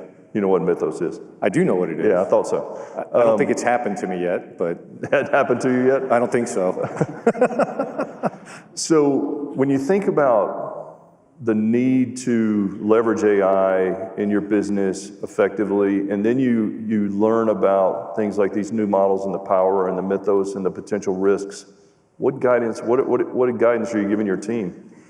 I mean, we were just talking about this yesterday, oddly enough, in our leadership team meeting. Anand, who is our head of digital and tech, there's all these models that are evolving so fast, and we're using these models to code ideally faster. And to your point, I think you said it earlier, and unfortunately, sort of the bad actors using the models to figure out how they can infiltrate things faster. And so it really is an exercise of how do we make sure. In our case, we're working with everybody, right? OpenAI, Anthropic, Google, on how are we doing, the right work on our code and all of our technology so that we're hopefully staying a step ahead of what some of the bad actors are doing. But it is one of those things where I think it's a constant pressure and it's a constant exercise in like threading the needle, like, because you don't want to stop working on it. But at the same token, you don't want to go so fast that you set yourself up for a bad situation. And so that's really the balancing act. And luckily, we've got a great leader in Anand, who, it sounds like you've got some great people around you too, that ultimately they're my guide on where we want to go. It's easy for me to say, like, boy, it seems like we need to be going faster. Boy, it seems like we need to be doing more coding with AI. And ultimately, we're trying to just balance it. Yeah, it's funny. It is like the CEOs in America, it's always amazing to me because they look at their CISO and say, dear God, I'm trusting you, please don't let me down. Because I have no idea whether you're really that good or not, but I need you to be better than them. There is a little bit of that. A little bit of that, right? I need you to be faster and better than them. And I need you to be thoughtful. Like that's the thing I think we always try to go through is like, how did we just be thoughtful in this? Don't get caught up in the moment. And just be thoughtful and remember, like, this is the business we're in. These are the things we have to move quickly on. And you know what? If we find we got to go something faster, then we'll move faster. We'll allocate the resources to support you. But at the end of the day, I'm relying on his expertise, for sure. All right, I'm going to ask you one more, and then I'm going to throw a few lightning round questions at you that I didn't tell you I was going to ask. So, okay. Of course, I've already asked you a bunch of stuff I didn't tell you I was going to ask. So when I think about our organization, 90,000 people, whatever it is, one of the big challenges is making sure that the strategy and the initiatives, especially the pace we're trying to move, that everybody in the whole organization understands that. And if you rely on traditional organizational communication, it's going to break down very quickly. How do you do that? Because your world's even different than our world. How do you do that? Yeah, I mean, it's interesting. You asked me earlier, what was one of the things coming into this organization that I was kind of like, boy, I got to figure out how to do this, is in the United States, we have close to 250,000 partners. When you look at all of our coffee houses plus our corporate offices. And then when you kind of go around the world, we have close to, 500,000 partners. Yeah. And from China to India, we're pretty much everywhere. Yeah. We're in 90 some odd countries. And I drink my regular coffee all over the place. That's right. I mean, the good news is you can get your iced Americano with cold foam everywhere in the world. Perfect. But the thing that I realized quickly was, look, we've got to have our strategy in terms where people can actually visualize it, not just hear the words, but visualize it. And so I came up with this idea of an umbrella statement of getting back to Starbucks. And the reason why that was so important is it instantly gave people like a picture of what we were driving towards. And no matter whether you were in, Cambodia to France to the United States, our front level partners, the people in the actual coffee houses, they had an idea of what I meant when I said back to Starbucks. It meant great craft, great connection, and then obviously a great place. Now, there's a lot of work to make that happen, but if I can keep people just aligned on that mission, that is hugely powerful. And, I think Starbucks, before I got here, had gotten a little too distracted on almost kind of like project work as opposed to, well, what is it we're trying to deliver for the customer and our partners?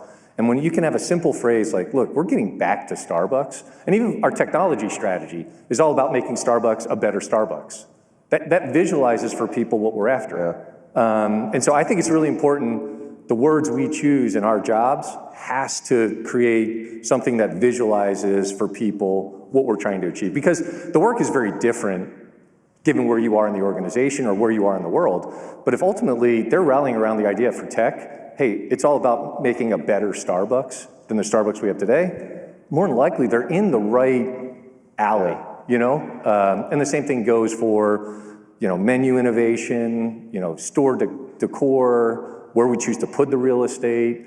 That's the approach I've taken, especially when you just have these big organizations that are everywhere. Yeah, well, I think that given how everybody in this room and everybody watching understands your business and is a big fan of Starbucks, I'm going to end there because I think that's a great way to wrap. So Brian Nichol, rather. Yeah, thank you. Thanks, Jeff.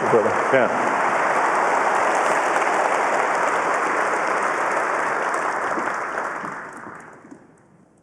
So hopefully you enjoyed that. I did. It's always good to see Brian. I was going to ask him about his golf game and all sorts of other stuff, but we'll save that for another time. I'm thrilled now to move into a section where we're going to talk about innovation, share a lot of the new innovation with you. G2 will lead that off, but first, we're going to roll a quick video. Every day, billions of things just work. The lights turn on, the faucet runs, the signal connects. Everything clicks. Billions of times a second, all at once. From the simple things, to the human things, to the connected things that keep life in motion. And now, the intelligent things. In the AI era, reliability is the root of intelligence. Because every model, every inference, every agent depends on the network it runs on. Systems that never sleep, data moving at light speed, compute breathing through trusted networks, security that protects AI and protects against it, and observability that keeps agents accountable. This is where intelligence begins. This is why the world's most critical systems run on Cisco. The infrastructure the world trusts to turn intelligence into impact. Because when everything connects, AI doesn't just work. Humanity thrives. Cisco, the critical infrastructure for the AI era. Please welcome President and Chief Product Officer, Jeetu Patel.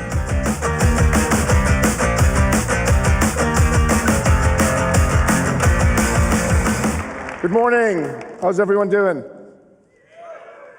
I'm excited to be here today, for three specific reasons. One is I think we're living in a very special time where the kinds of problems that we're going to be able to solve because of AI are going to actually surprise us in a very, very positive way over the course of the years.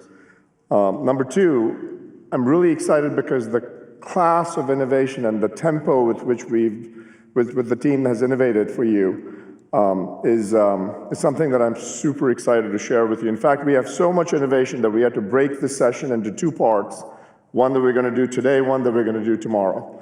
So really, really excited to share that with you. And number three is none of this really matters if it doesn't resonate for you. And what I think is going to happen is I'm hoping that we'll deliver some technology to you that allows you all to do your life's best work for your customers. And so I'm really, really excited to see if we can bring that to you. So with that, what I thought I'd do is before we go into the details around the innovation that we've had and the payload that we have, I thought I'd just zoom out and take a step back and say what's happening in the market right now, because we're in a pivotal moment in the market where we're moving from this era of chatbots that intelligently answered questions for us to agents that are like digital coworkers that are going to conduct tasks and jobs for us almost fully autonomously. And we're right around the corner, because we're not stopping there, we're right around the corner, like Chuck mentioned, also in this era of physical AI, where robotics and sensors are going to be actually sprinkled all around us. And these shifts are actually creating infrastructure requirements that are changing in pretty substantial ways. And if you just take a look at the patterns of consumption of infrastructure right now, the infrastructure demand patterns are fundamentally different, even from chatbots to agents. Chatbots were very spiky because they were largely human-led. A human asks a question to a chatbot, the chatbot responds back with an answer. And so the patterns of infrastructure consumption were very spiky. When you go to agents, agents are working 7/24, and so there's a much more persistent, sustained demand signal for the infrastructure, where it's consuming things at a very, very kind of consistent pace. But there's more than that. These agents are also operating at machine speed. And so what you're starting to see is the sheer volume of infrastructure that's going to be needed is meaningfully higher than what we've had in the past. And the way I like to think about this is humans click, but agents swarm, you know.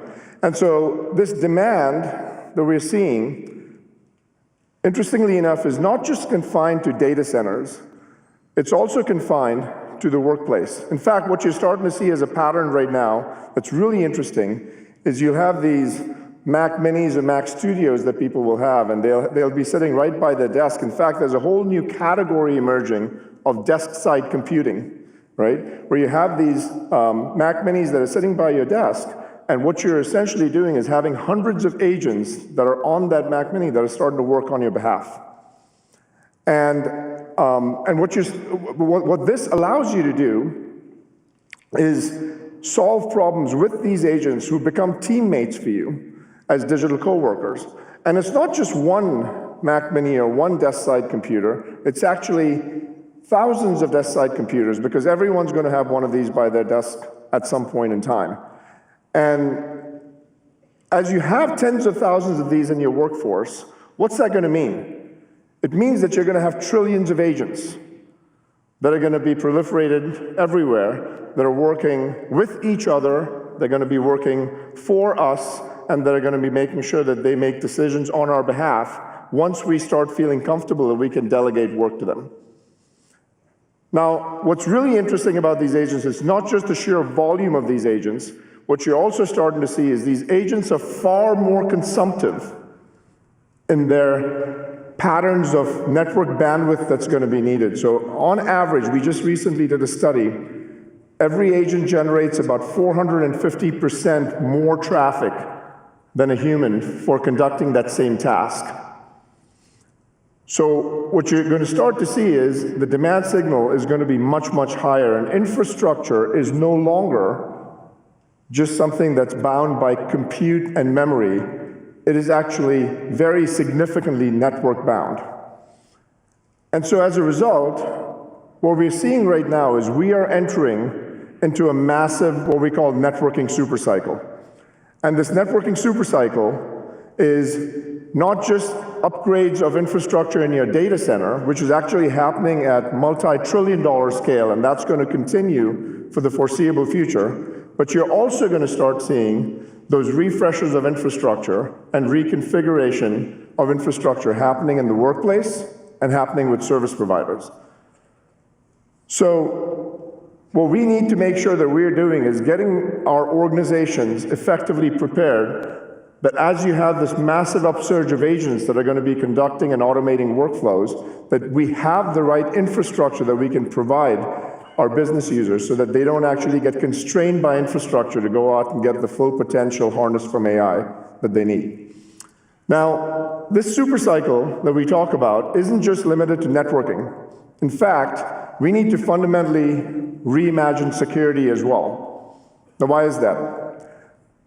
If you think about the agentic era, what happens? A user delegates a task to an agent. That agent then might actually talk to a bunch of other agents. It might be a local agent, it might be a third-party agent. Those agents then will make sure that they're talking to an MCP server, they might talk to a skill, they might talk to CLI, and access tools. Because one of the big differences between a chatbot and an agent is agents have tools access. They use tools on our behalf to get jobs done. And when you start looking at this entire architecture, it creates a whole new class of attacks. Now, it turns out that Cisco is at the center of addressing both of these infrastructure scaling requirements as well as security requirements for AI. And this has put us in an incredible position to drive three very, very specific and strategic outcomes for you that Chuck touched on briefly. So I'm just going to dig into that a little bit more, which is, the first one is making sure that we can help you in building out AI-ready data centers, because that's where the digital workers live.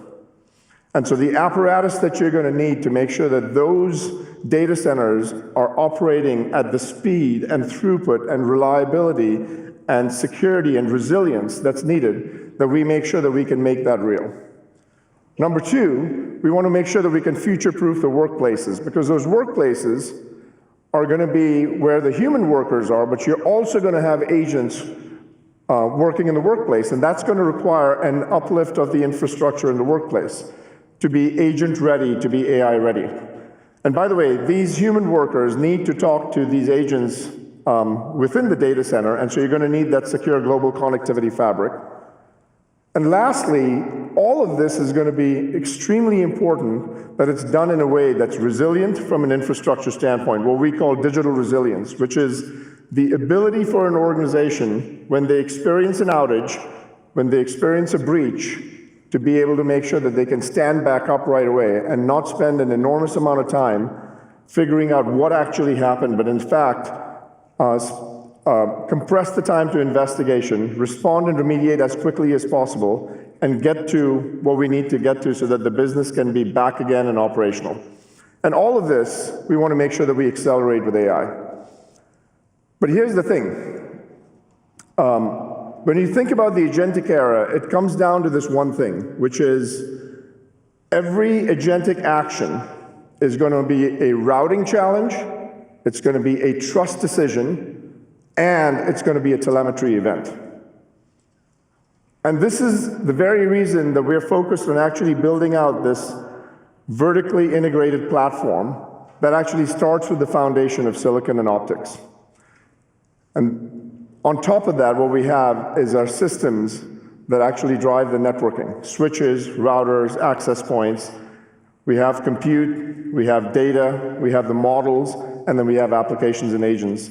And it's wrapped around with security and observability so that you have full visibility in your estate, and you can make sure that you can enforce policy so that you can remain safe. This co-designed full stack is something that we've worked very hard to go out and build, because when you start doing piece parts, it's actually pretty hard to integrate. And so when you start thinking about building a platform, we wanted to make sure that we built a platform from the physics, the silicon, to the semantics, the meaning that actually is driven by the agents. Now, as we built these platforms, one of the things that had to be kept in mind is the core characteristics we wanted to have in the platform to focus on you. And so the first one was, we can't be arrogant enough to think that the only technology that you're going to use within your organization is Cisco. In fact, you're going to have a whole slew of other technologies and vendors within your organization. And so we need to make sure that we have an open ecosystem. We also need to make sure that the technologies that you buy from Cisco are tightly integrated, but loosely coupled. You don't have to buy everything all at once from Cisco, but boy, when you do buy two things together, they should work like magic. And third is, we wanted to make sure that we could reduce your marginal cost of ingestion of new technologies that you purchase from Cisco. It should get easier and easier and easier as you buy more things from Cisco to make it easier to ingest, and it should add compounding value to you, which means it's not just adding value for what we've delivered, it also adds value for everything else that you have from Cisco. That starts getting compounding value. So today, what I wanted to do was I wanted to focus on 3 specific areas where we are going to be helping out all of you in bringing technology to bear. And those 3 areas are, 1, making sure that we can scale network infrastructure for the agentic era for you. That's number 1. Number 2 is we want to make sure that we can secure your agentic workforce. And number 3 is we want to make sure that we can fundamentally reimagine operations and really drive a whole lot of simplicity in there. So let's start with scaling networking for the agentic era. Now, as I talked about earlier, inferencing is happening everywhere. And at the core of this is Silicon One. We make our own networking silicon on top of which, that's the foundation on top of which everything else gets built. And so let's take a look at what we've built. For decades, networks have connected us. Billions of people moving at human speed. Now, a new world is taking shape. systems that learn, think, and act at unprecedented speed and scale. To move at this pace, the network must change. Not at the edge, not in software alone. It starts with silicon. Cisco's Silicon One was built for this moment. A single architecture that reaches across the network. Built for a world that never slows. Cisco's Silicon One.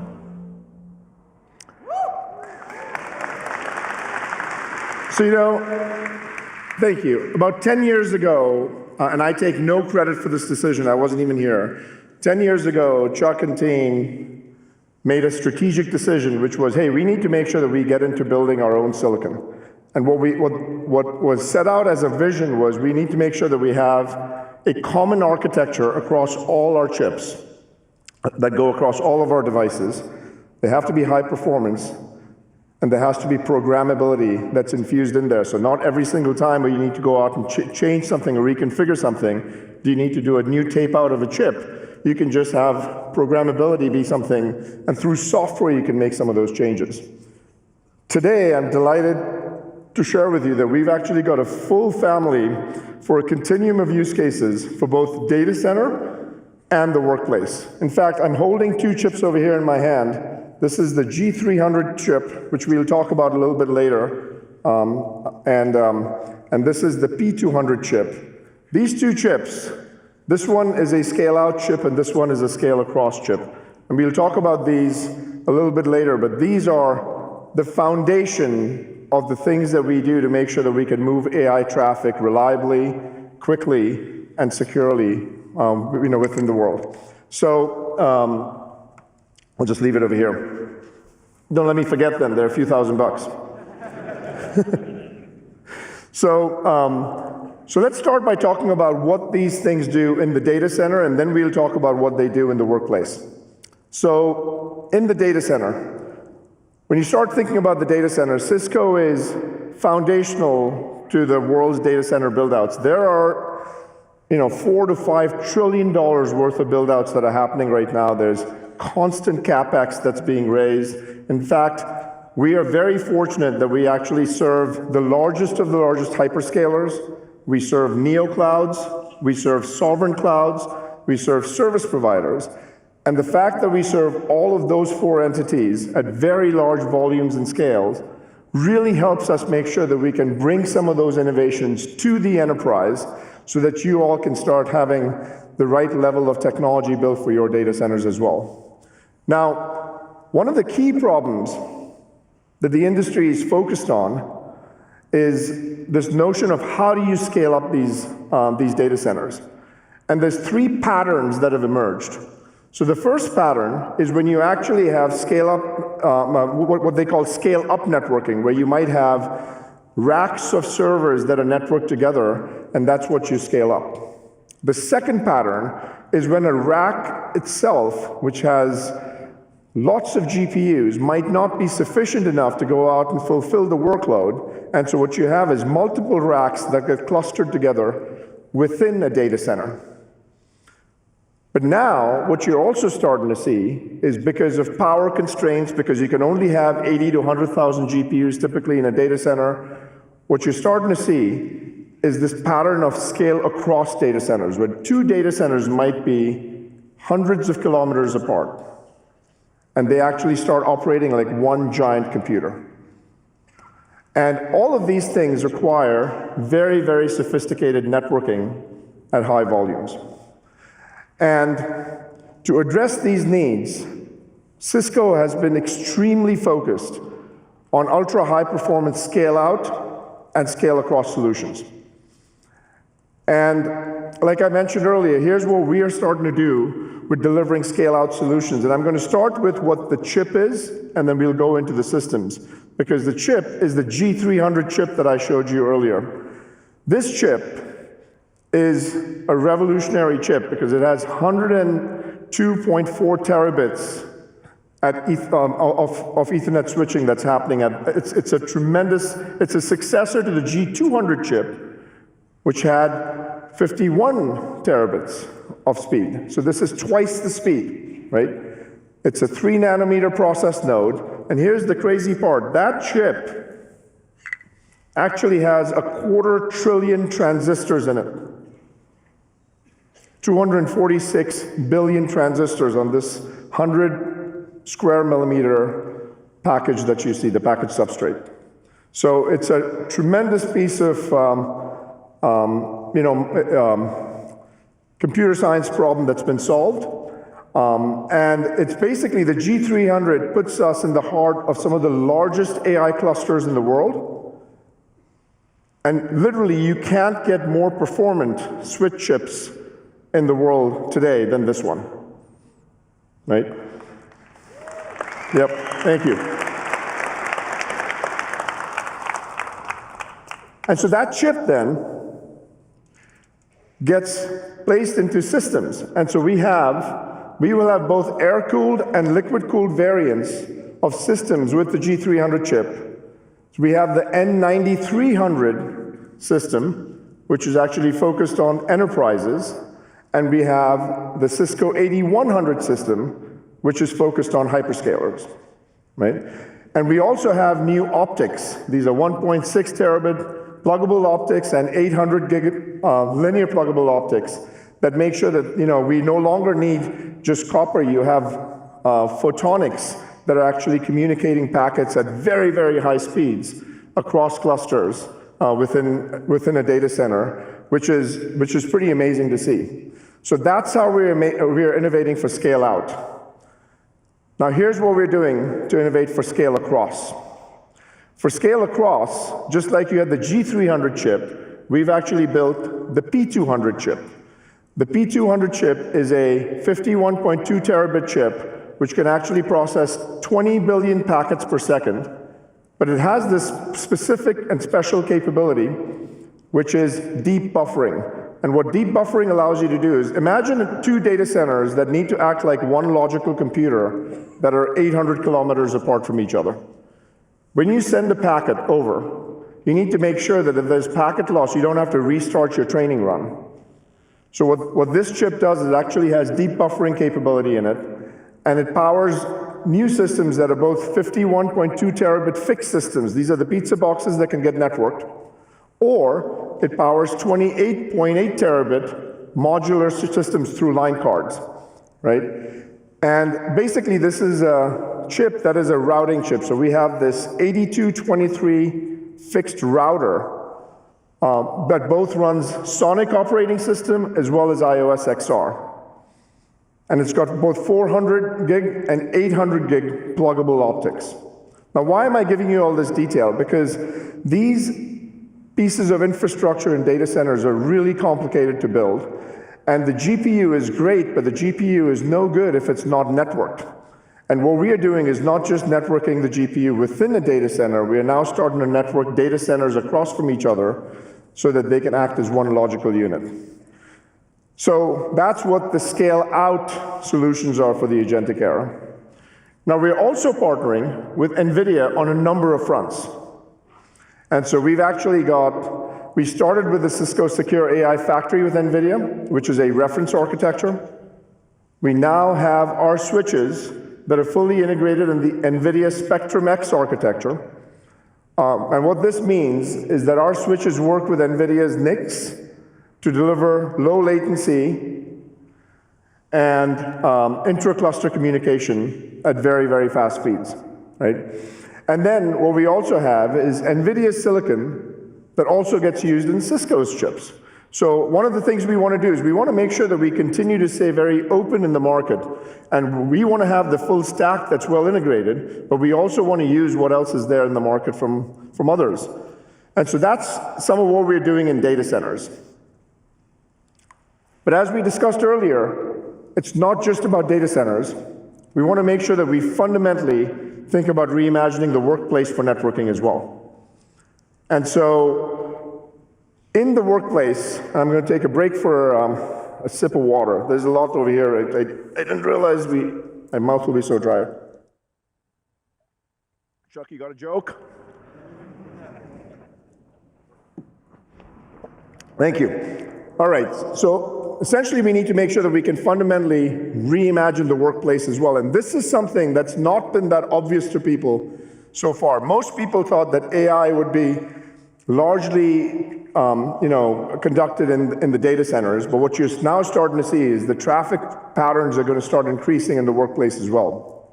So over the last year, we've refreshed our entire campus branch network. This is the largest refresh we've had in Cisco's history. Everything from switches to routers to secure firewalls to Wi-Fi access points, even industrial devices. We've made sure that we've kind of innovated across that entire portfolio of products. And what have we done? We've done a few things. One, we unified hardware.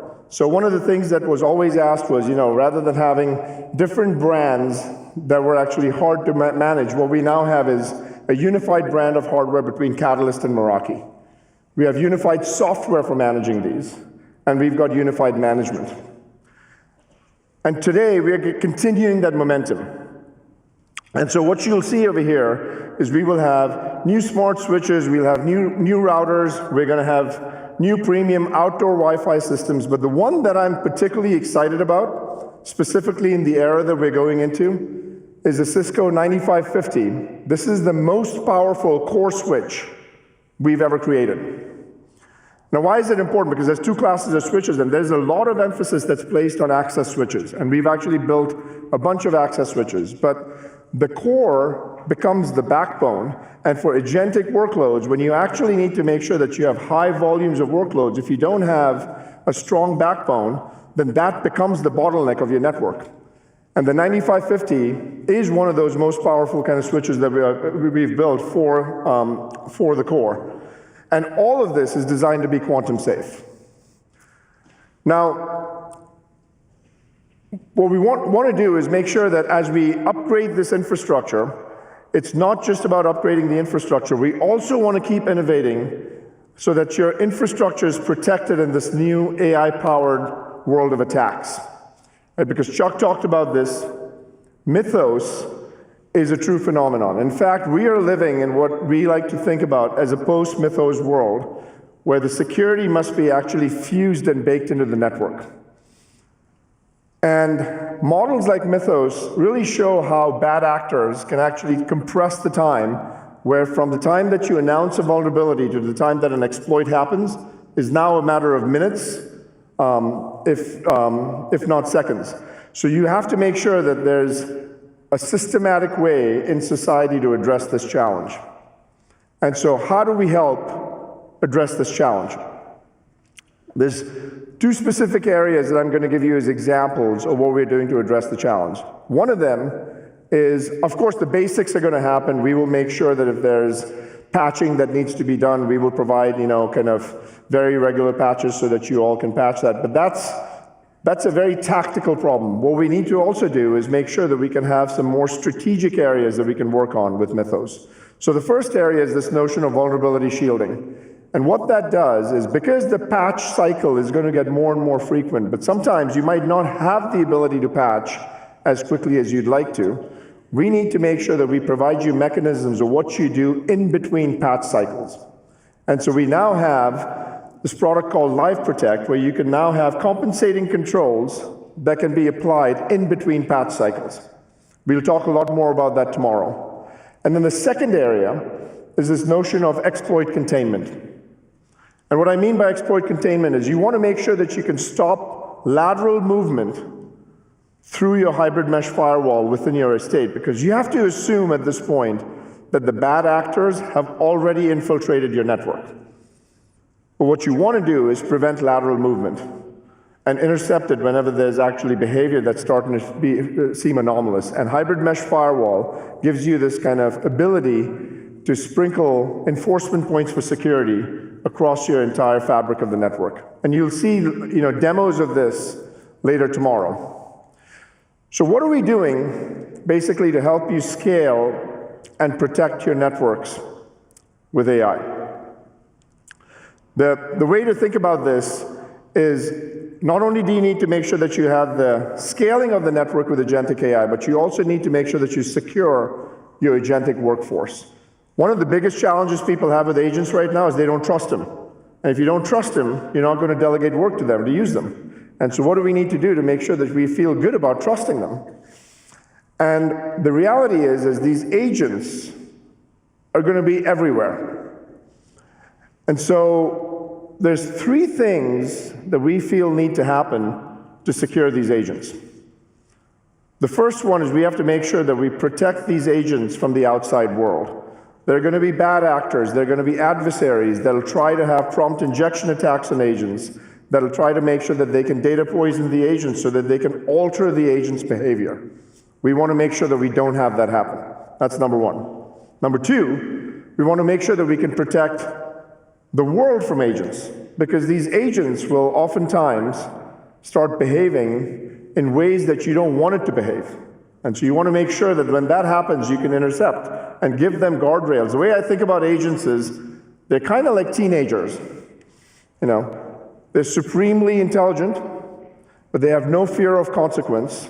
And sometimes they do stupid stuff. And so you need to make sure that you can protect the world from them. And lastly, you want to make sure that you can detect and respond at machine speed. So let's start talking about how do we start protecting agents from the world. So when we start talking about protecting agents from the world, think about this as a brand new attack vector. And so you have to make sure that there's both safety and security that's paramount. And about a year and a half ago, we launched a product called AI Defense. Now, AI Defense was a product that was built so that you could actually make sure that these non-deterministic models that we all use these days, right? They aren't predictable. You ask the same question twice, you're going to get a slightly different answer. These non-deterministic models, how do you make sure that you have visibility into what data is going into those models? Is the model behaving the way that you want it to behave? And when you can get the model to not behave the way that you want it to behave, are you able to intercept that at runtime? And so we built this product called AI Defense, and it was largely built for models and apps. Now, as we've moved into the agent world, we wanted to make sure that AI Defense could also be something that is used for agents. And so what we've done is we've added a whole basket of capabilities around adaptive testing and guardrails, around security for agentic supply chains, and around making sure that we have support for any agent platform, whether it be Claude or Codex or OpenClaw, so that your estate is safe and you can protect the world from the models. You can protect the world from agents. And so that's kind of what we actually started with by adding these capabilities. But here's the reality. We've actually made sure that these agents, as they're being deployed in multiple different ways, that we start to make sure that we can provide you with tooling so you can protect yourself and your organization from this. And so what we've done is we've developed capabilities to help builders everywhere in the world to safely create and deploy agents on any of these platforms, right? And so a couple months ago, what we did was we launched this product called Defense Claw. By the way, completely open sourced. You can go out and download it today if you want. It has a bunch of services that can allow you to make sure that you can scan for your skills, you can scan your MCP server. It'll hook into either OpenShell, which runs OpenClaw, it'll hook into Claude Code, or it'll hook into Codex. And it fully integrates into Splunk Cloud and AI Defense. And this was something that we announced at RSA a couple months ago, and what we've seen is a massive uptick within the market of the use of these services in open source. And so you're starting to see that the open source tooling that we're giving out to our customers and to the builders and developers is starting to gain traction. So we are going to continue to keep investing in open source, and you should rest assured that Cisco is very committed to the open source movement, and we will continue to make sure that we keep investing in open source. Thank you. And so we've made a huge amount of investments in the open source community, but what we wanted to do was we also wanted to make it easy for you to use these technologies, because not everyone might want to download open source versions within their organization. And so what we've also done is we're making sure that these capabilities will also be part of Cisco Secure Client, and that's going to be available in July.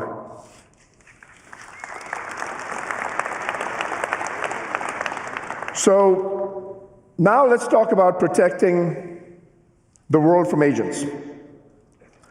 So essentially, when you start thinking about protecting the world from agents, what you're trying to do here is make sure that when the agents start drifting, when they start behaving in ways that you don't want them to behave, you can figure out and detect that they're drifting and intercept right away, right? And so this notion of zero trust, which is least privileged access that you give to humans. Now, what is zero trust? You give humans the least amount of permissioning so that they can get the job done. You don't over-permission users with rights that they can do whatever they want, right?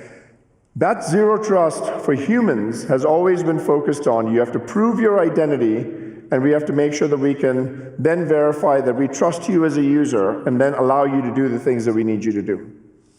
That's the whole basis of zero trust, which is access control.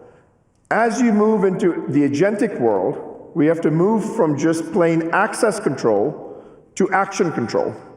And that action control is actually something that is a very, very difficult thing to do, because you have to make sure that you intercept every action and verify that the behavior that the agent is exuding is in fact aligned with the intent that you had of what that agent should be exuding as behavior, right?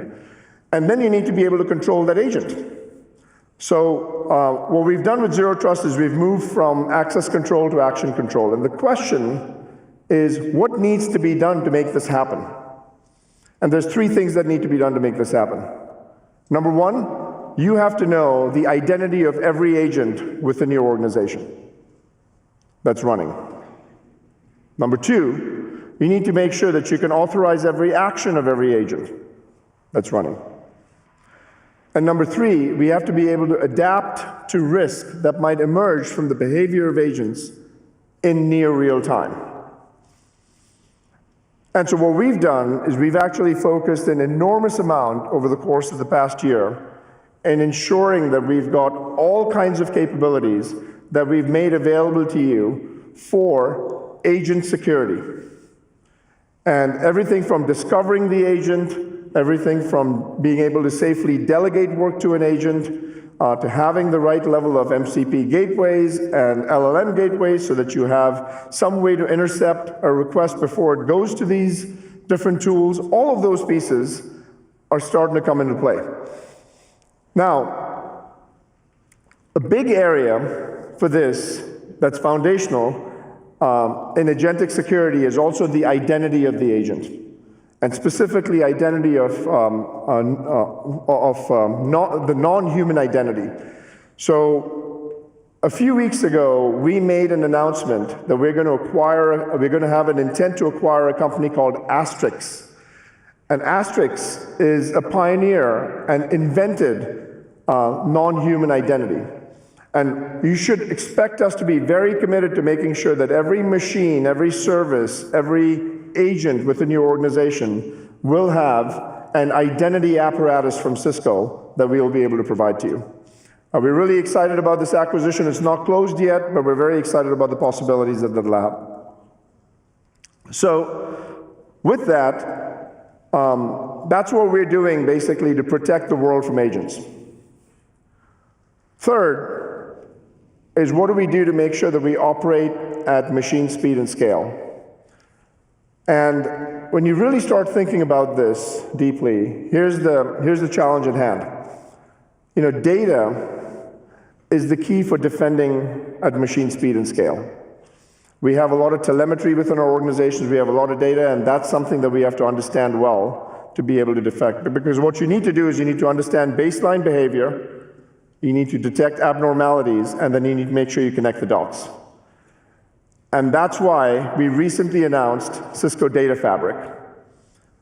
What is the Data Fabric? It's basically a common data platform that's powered by Splunk that handles data and signals at massive scale, petabyte scale, from networks and security as data sources, from applications as data sources, from third parties as data sources. And what we'll be able to do is drive action in the organization from this flow of telemetry that we have by correlating that telemetry. Now, one of the examples of how we're going to use this Cisco Data Fabric It's going to be a foundation for several core capabilities. One of those is going to be the SOC. A lot of you over here are security professionals. In fact, a lot of times people worry about, in the security world, the short staffing that is there with security analysts. It gets to be very difficult sometimes for the security analysts to really figure out how they're going to be able to keep up with the inundated demand that they have, because the signals are just increasing for them, and they don't have enough capacity to go out and make sure that they can observe every single signal. And it's a state that's getting worse. There's about 4 million jobs in cybersecurity that go unfilled every single year in the United States alone. And the reality is you just don't have the luxury to investigate every single alert. So you have to make trade-offs. And think about how crazy that is, that you have to make trade-offs on alerts that could be a breach within your organization because you can't address all of them. The question we have to ask ourselves is, what if we could go out and investigate every alert that comes in? And the reality is we're now starting to get to that place where we believe that we will have the ability to analyze every single alert. And that is going to be a reality that's within reach. And the way that it's within reach is because your SOCs are going to get agentic. They're going to be powered by this data platform, and you're not going to need to have humans. You will have these agents that will autonomously be able to identify anomalies, that will be able to identify breaches that are about to happen, and over time predict that something might happen and prevent it before it even starts, right? But security is not the only challenge when it comes to responding at machine scale. So you will hear a lot about the agentic SOC tomorrow, but in addition to security, you also need to have observability that needs to be done at machine scale. And that, when I talk about observability, you need to understand how agents are behaving. You need to understand not just the performance of the infrastructure and the resilience of it from an observability standpoint. You need to understand the quality of the outputs that these agents are producing. And you need to have observability for the entire stack. And so what I mean by observability for the entire stack, and this is really important, it's making sure that you look at how is your infrastructure performing? Is the utilization of the GPUs at the right level? Is the infrastructure resilient? But you also need to see how your model is performing. You also need to see how your application runtime is performing. And then most importantly, are there agent evals? How are those performing as well? And what I mean by this is you will have to assess for resilience of your infrastructure, but you'll also have to assess for the behavior of agents. Are those agents behaving the way you want them to behave? And when they're not behaving the way you want them to behave, what do you do? But there's a third problem that's starting to emerge right now. And the third problem is, I don't know how many of you have been told by your management right now, hey, these tokens are getting too expensive. Ease up a bit. And the reason for that is because what's starting to happen is what you might have budgeted for your token capacity for a year, an agent going awry could actually go out and consume that within a matter of a week. And so you have to make sure that this notion of tokenomics, efficiently being able to go out and use tokens so that you can generate positive business outcome, is going to be superbly important for you. And so we've actually got this entire stack that we are building out for observability capabilities. And so essentially what you'll see over here is we're supercharging Splunk agent observability for that entire stack. So you will be able to go out and look at the resilience of your infrastructure, assess agent behavior, and make sure that you can gauge the tokenomics within your organization of whether or not you're using tokens in the right way. Is it too many tokens? Do you need to ease it up a bit? Do you need to kill some agents because they've started going nuts? You want to make sure that you kind of ease it up a bit. So those are the things that we'll be doing. Now, in the quest of this kind of mission to make sure that we can provide full visibility and observability, we also acquired a company recently called Galileo. And Galileo essentially is an AI observability and evaluation company for a multi-agent system. In fact, we have Tin and Yash over here, who are the founders of Galileo. The third founder, Vikram, stand up for a second. So these gentlemen and their co-founder Vikram, who couldn't make it here today, thank you, were actually working with Google and with DeepMind, and they worked with Demis Hassabis and team to make sure that they could actually start thinking about how AI was going to be evolving. And so we're delighted to have them on our team, and Galileo is going to be at the core of our observability offering for agents and assessing agent behavior as we move forward. So folks, that wraps up what I wanted to cover from an agent security and observability standpoint. Next, and probably the most important, is how do we make sure that we fundamentally reimagine operations? Because this is what you all live on every single day. And one of the areas that we've gotten a lot of feedback from you over time is, hey, I need to make sure that you can fundamentally help me simplify operations. Now, there were 3 design constructs that we had kept in mind for reimagining operations. The first one was we needed to make sure we gave you simplicity, but without taking away the sophistication of the Cisco portfolio. Because Cisco has a lot of richness in its capabilities. We didn't want to take that away, but we wanted to give you the simplicity for managing it effectively. Number 2, we wanted to make sure that you could operate at agent speed. Real time, and where you don't have to go out and linearly scale your capacity as your organization scales, because your budget is not growing proportionately with the growth of the company. And 3, we need to make sure we leverage an open ecosystem, because there are many, many players in the market that you need to work with. And so I'm here to tell you that this is all now a reality. And I'm delighted. This is one of the probably one of the best pieces of work that I've seen a team do in a long, long time, and that is Cisco Cloud Control is now a reality.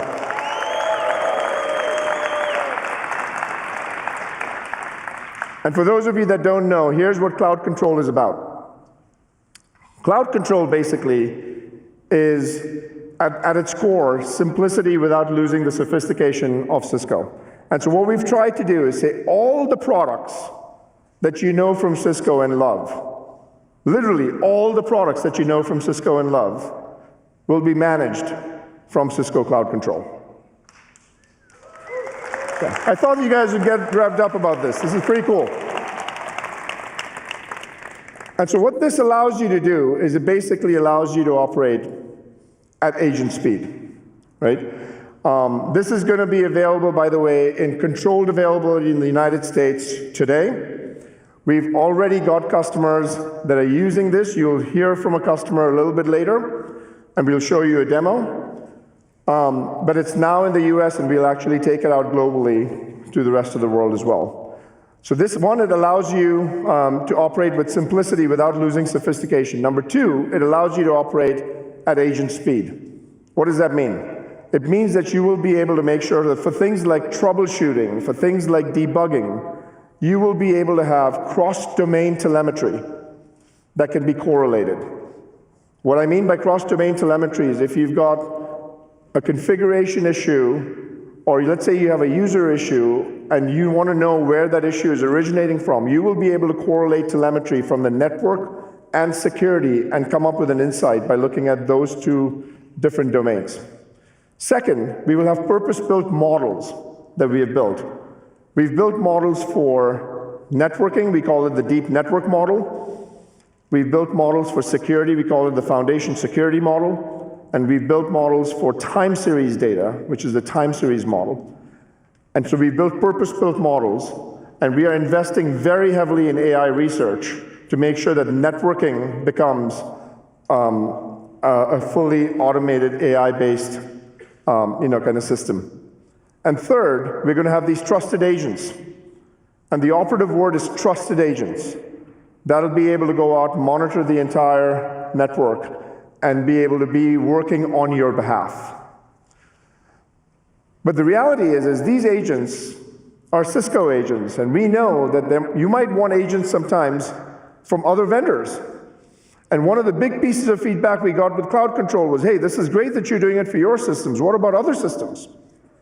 So here's what we did. We said, why not open up cloud control to the entire ecosystem? Right? And so we have, on day one, 52 partners, and I hope that this continues to keep growing very, very exponentially, and they're going to be building apps within Cisco Cloud Control, right?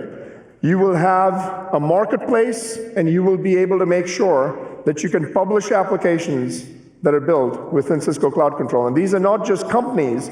You yourself might want to go out and build an app in Cisco Cloud Control, and you'll be able to do it. So the best way to understand Cisco Cloud Control is not by me talking about it, but by me showing you a demo. And so what we thought we'd do is we'd show you a demo with 5 key capabilities. By the way, there's thousands of capabilities. I don't have enough time to show it to you both in today and tomorrow's session.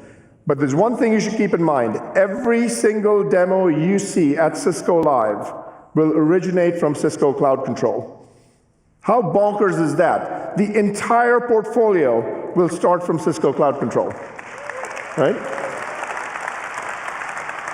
This would seem like fantasy if you just talked about it to someone just a few years ago. And by the way, here are the 5 capabilities we'll share with you. Number 1, we're going to show you unified management across the entire estate. Number 2, we'll show you how troubleshooting works across domains. Number 3, we'll talk to you about connecting fabrics between data center and campus. Think about an EVPN VXLAN fabric. We can actually, with one click now, configure that entire fabric. Number 4, we have secure agents that'll be there within the enterprise that you'll be able to secure. You'll be able to secure these agents anywhere in the enterprise, right from within Cloud Control. And number 5, we'll be able to monitor and optimize token usage so that you don't get surprised with the budget, because you can always monitor what's going on. And so to show you this, I'm going to have my good friend and the person that actually runs the Cisco Cloud Control team and our platform in AI, DJ Sampath, come up on stage, and he's going to give us a demo. Give him a big round of applause.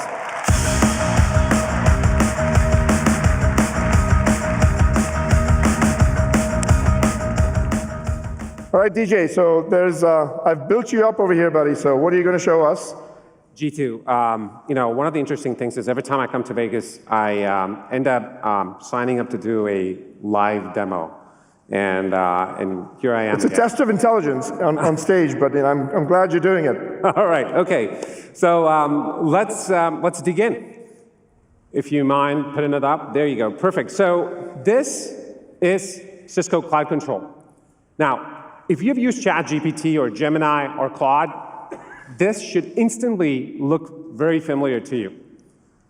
We wanted every operator, every admin to just be able to walk up and start working.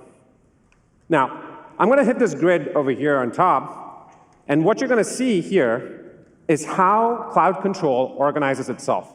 Now, this structure is very intentional, right? Right down the middle, you see every single Cisco domain and every single product that you know and love from Cisco. You've got Meraki, Innerside, Hyperfabric, Security, Splunk, IQ, and Nexus Dashboard. Every single thing right over here. Now, it's important to understand that all of these products are accessible with a single click, with a single sign-on. You're not signing into multiple accounts over and over again. Right. One single shot. The full power of all of these dashboards are available right here. Now, to the left of these products are the platform services. Now, these are capabilities that span across the entire domain and entire portfolio of Cisco.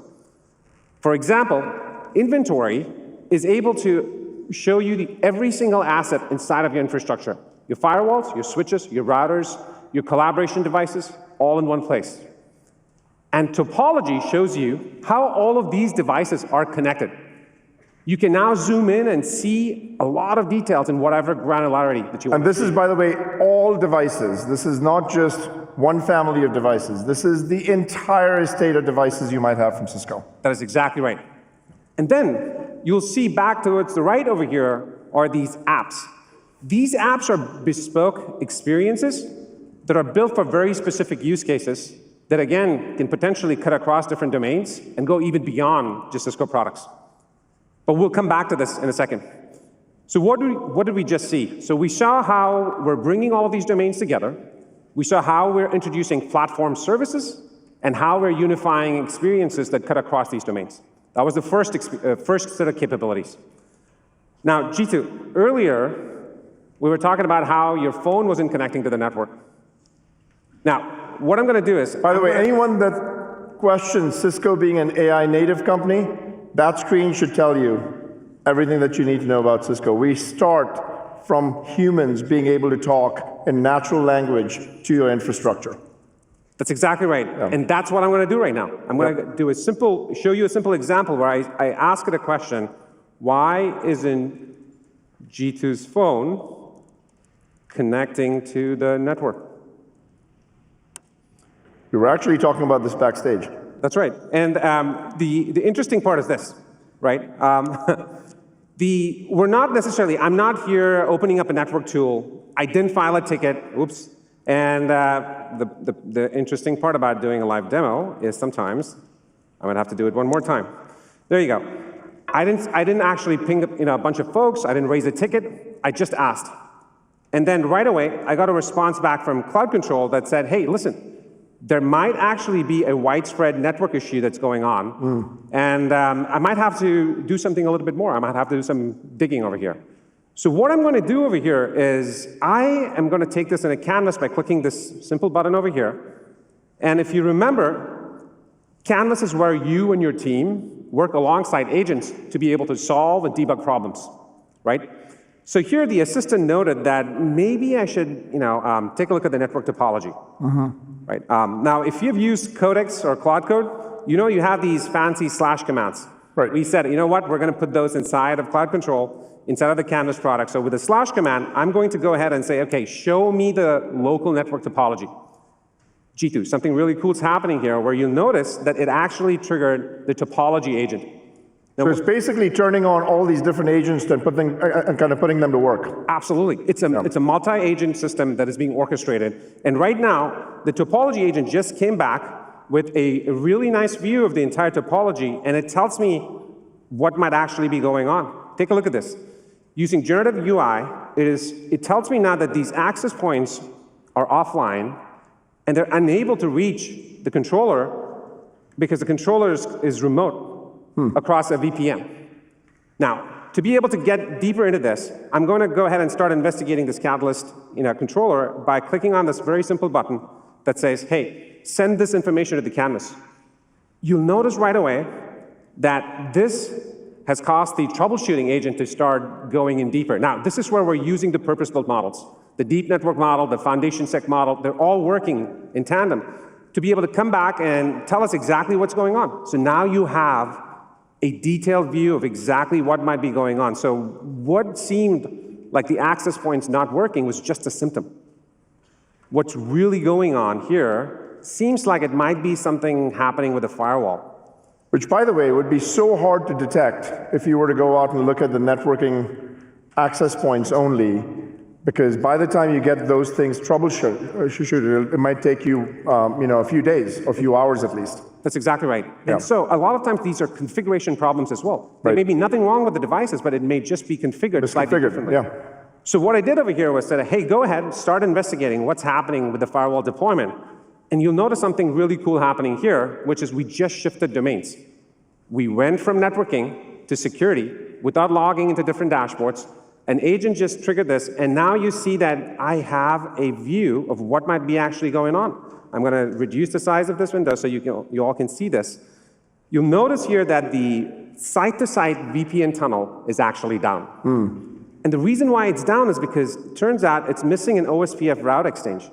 Well, it also has exactly details of how you would go about fixing it. With one single click, I can now go ahead and remediate all of this using Cisco Workflows, which is now a native application inside of Cloud Control. And by the way, you could have delegated this entire task to an agent once you trusted enough to say, I don't even have to approve it if I don't want to. Once I trust you, you can just get it fully autonomously fixed. That's exactly right, Jeetu. Yeah. And so what did we see here, folks? At the end of this, we went ahead with a single prompt. We went from your device to an access point, to a controller, to a firewall, and we seamlessly did debugging and troubleshooting across different domains in a matter of minutes. All right. How cool is that? All right. We're just getting started, though. There's a lot more. That's right.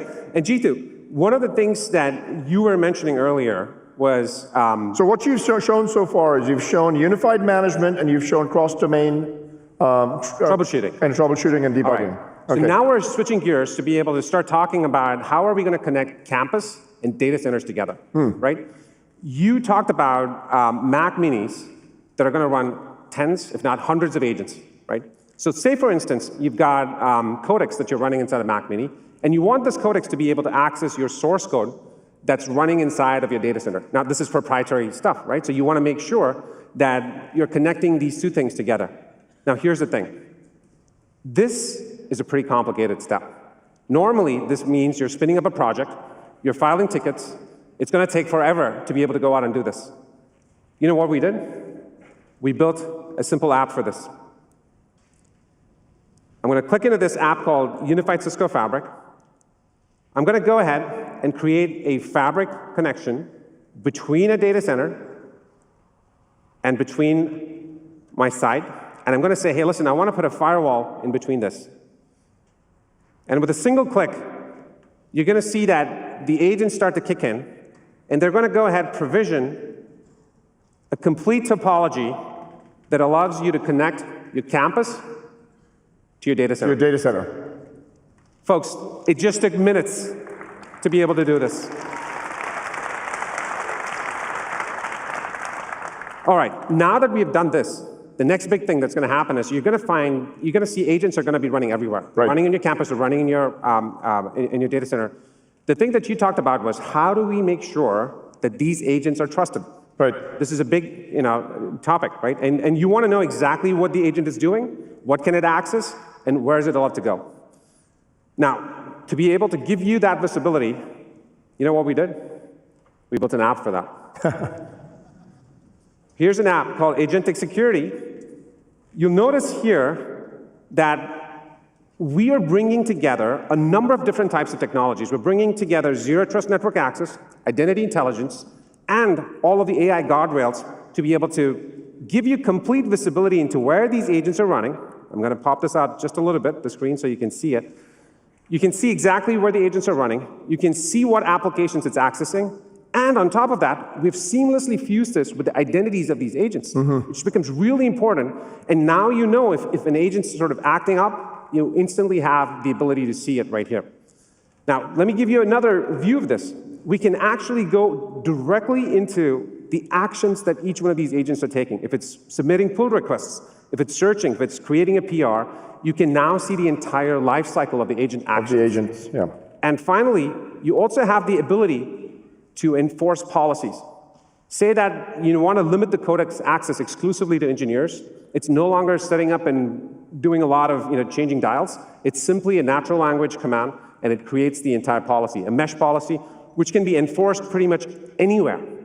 And what's really interesting is we're bringing together a number of different technologies behind the scenes. Yeah. So this is basically, just so everyone understands, you have agent security. It has 5 or 6 different products behind the scenes, but they're all working together in unison. That's right. You got secure access, AI defense, secure client, and Splunk. All right. Now, one of the top of mind topics for a lot of people, when they start deploying a lot of agents, Jeetu, is that they're worried about token consumption. And you were talking about runaway agents. That's right. Right? So to be able to make sure that we're tracking all of that stuff, you know what we did? We built an app for that. All right, so I'm going to click into agent observability over here. And agent observability is actually powered by Galileo and by Splunk, what you're just talking about. And now you can see every single agent that's running inside of your environment and all of the tokens that it's consuming, right? So here's an agent that's actually consuming a ton of tokens, and it's almost $24,000, and you can just see exactly what's going on inside of that specific agent. So you no longer have to worry about this. If you need to kill that agent with one click, you could dismiss it, and it's gone. All right. That's great. I'll have one last thing, and then I'm going to wrap this up. Yep. I know you talked about the marketplace. So we've made it really simple for you to be able to seamlessly come into the marketplace app, add an agent, an app, a skill, or an integration seamlessly with one click into Cloud Control so that you can now use Cloud Control to be able to both consume information and send information back to any one of your partners inside of your ecosystem. That's amazing. And this is all with 52 partners in the marketplace available on day one. That's right. And that is the power of Cisco Cloud Control. Anything else? Give DJ a big round of applause.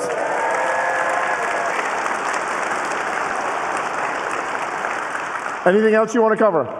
There's one more thing, G2. Yes. We're introducing today Cloud Control Studio. Now let me tell you what Cloud Control Studio is. We know that every single customer is going to want to customize these applications and these agents so that they can truly unlock workflows that are running inside of their environments. What Cloud Control Studio does is it allows you to build agents and applications seamlessly. And today what we're announcing is something super exciting. We're giving them the tools to be able to do this very, very quickly. Today, if you wanted to build a custom app or an agent, you can do that in a matter of minutes with Codex that is natively baked into Cisco Cloud Control. And so it's just going to take you, with a single prompt, you can create an application. In fact, Greg Brockman from OpenAI has a message for you. He couldn't be here today, but he wanted to actually talk about Cisco Cloud Control and Codex. So can we just roll video, please? Hey everyone, hoping you're having a great Cisco Live.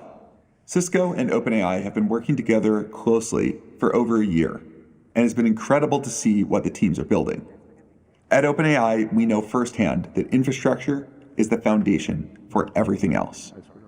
But infrastructure is also getting more complex, more distributed, and more dynamic every single day. The classic way of managing infrastructure does not really scale to where the world is going. And that's why this work with Cisco is so exciting. Cisco sits at the center of so much of the world's infrastructure, and they've been an incredible Codex customer and partner to be working with. With Cloud Control as a secure agent harness, Cisco is bringing Codex and our frontier intelligence directly into the workflows that people already use to understand, build, and manage their infrastructure today. Codex is able to reason across systems, work with real operational context, and help teams turn intent into action. And with the Codex SDK, Cisco can make that experience reliable, tool-aware, and deeply integrated into the way infrastructure teams actually work. And it's that combination that is so powerful. Cloud Control gives customers a simpler way to manage infrastructure, and Codex gives them an agent that can help build and operate the applications they need on top of it. Just 4 weeks ago, this was only an ambitious vision, but today it's reality. I'm just so excited to see Cisco bringing this to customers, and I'm even more excited to see what you all build and do with it. Give DJ a big round of applause, folks. Thank you.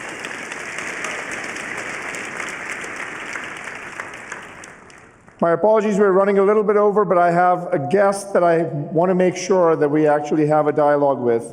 And so my next guest over here is Hasmukh Ranjan, who is the CIO of AMD, that is a user of Cloud Control. Let's make sure that we have Hasmukh come up on stage.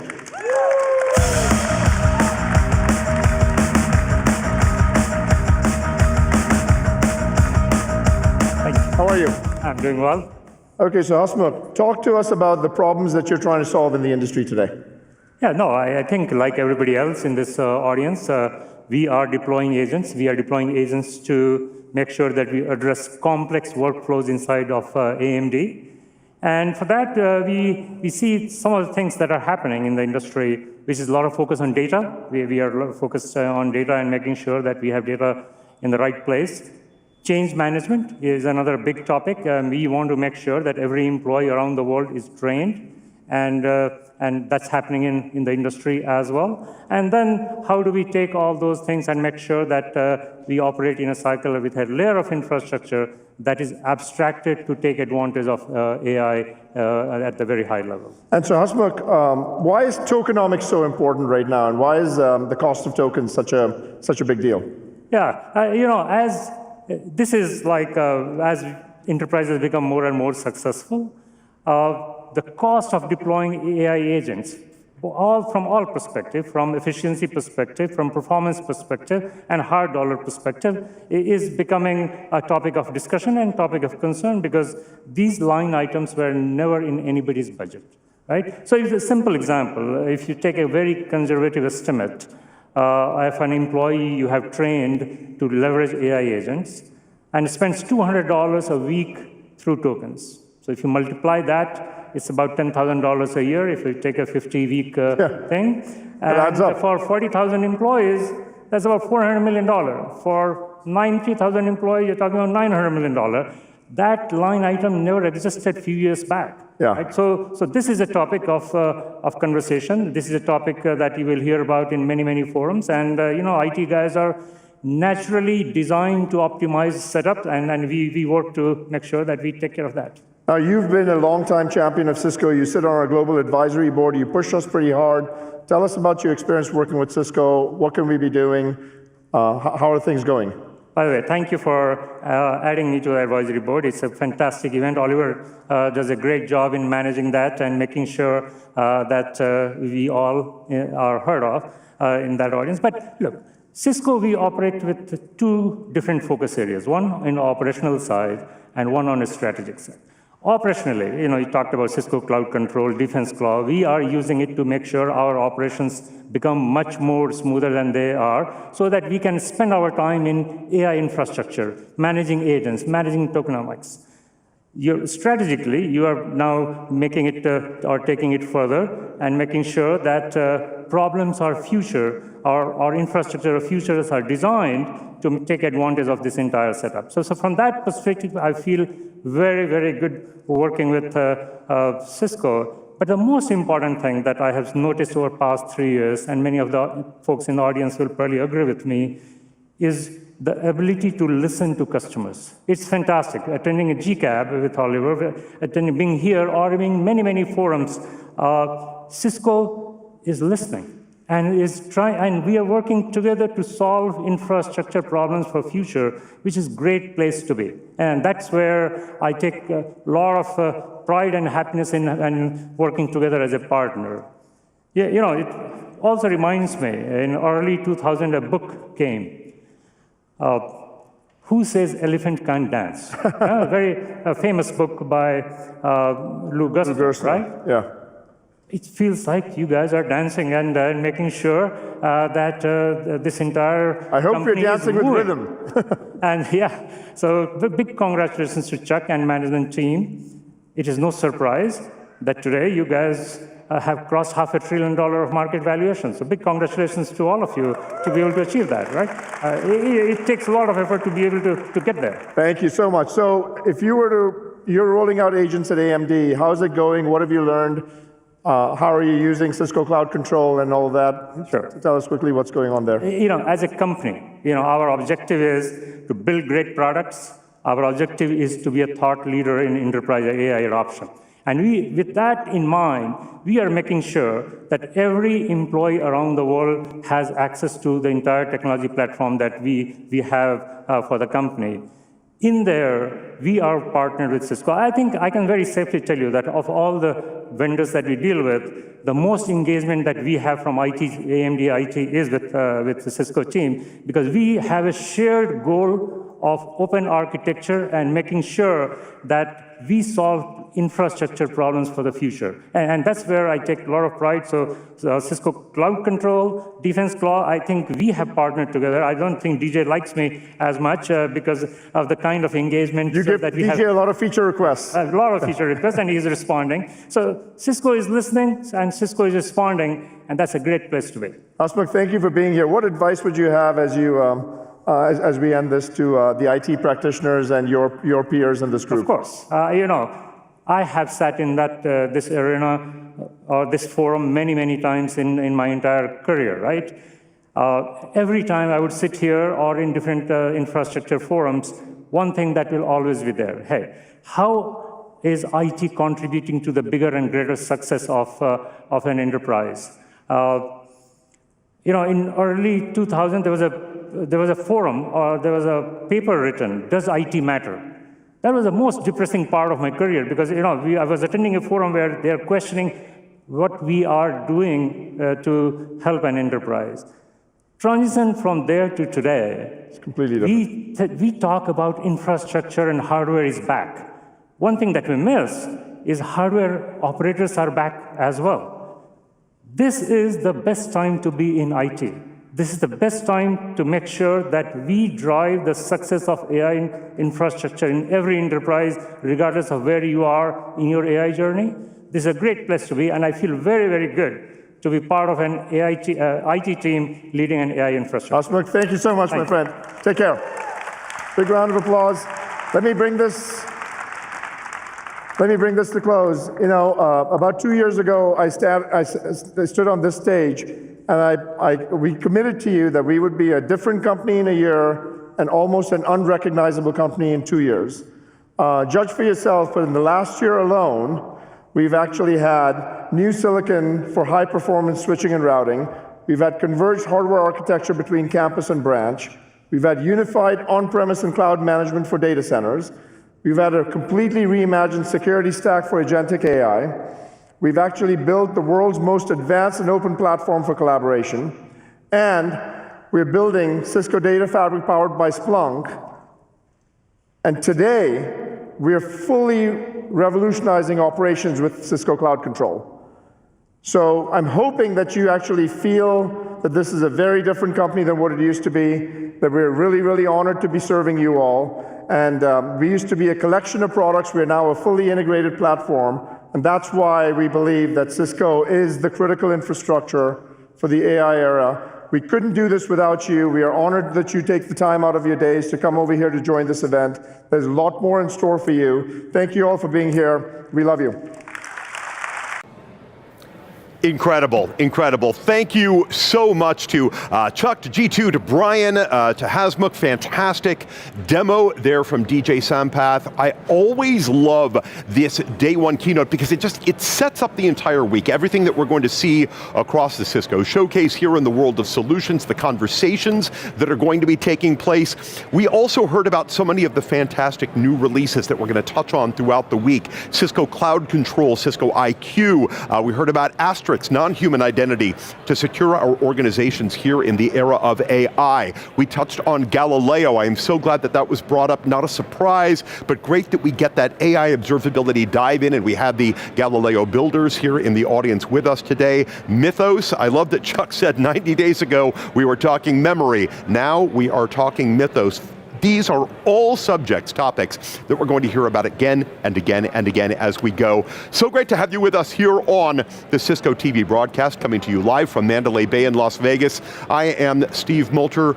Please stay with us. Keep using hashtag Cisco Live to reach out to us on social media. Right now, we are going to keep the energy super high. We're going to go right out to center stage. We've got Josh Mathias with us. He is our VP and Chief Portfolio Strategist. He's with Marty Jane from NVIDIA, VP of Sales and Business Development. And we're going to look at the ways that NVIDIA and Cisco are working with our ecosystem partners to build the new infrastructure to run everything we just heard about in the keynote. Go and check that out. We'll meet you back here in the studio to dissect the day one keynote on the other side. Here we go. Oh, sorry, we are still rolling. Apologies for that. I am always so straight to rush out to whatever the content happens to be. We have got all of our co-hosts with us. They are out in the world of solutions right now, and we're going to be looking at the different capabilities, the pillars that are driving everything happening out there. everything that is based in that critical infrastructure for AI. So as we look at the platform advantage that Cisco creates, the edge-to-edge portfolio, as we look at digital resilience, how to make sure that we are staying connected no matter what the attack happens to be, making sure that we have future-proofed workplaces that follow with us everywhere that we go, that keep us ready, that keep us active and keep us connected to our customers and to our marketplaces. These are everything that makes Cisco tick, and it's everything that's driving what we are doing here at the show and across the showcase. Now we're going to head out to center stage in the showcase. Again, glad to have you with us, and now away we go.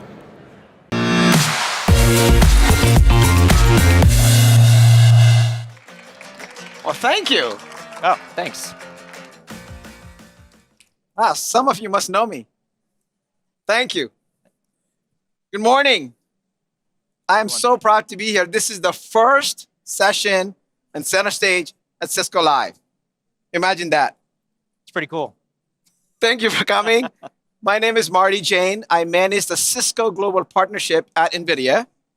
My team builds the joint platforms and solutions, and then secondly, we bring them to market with Cisco, and that's what we're going to talk about today.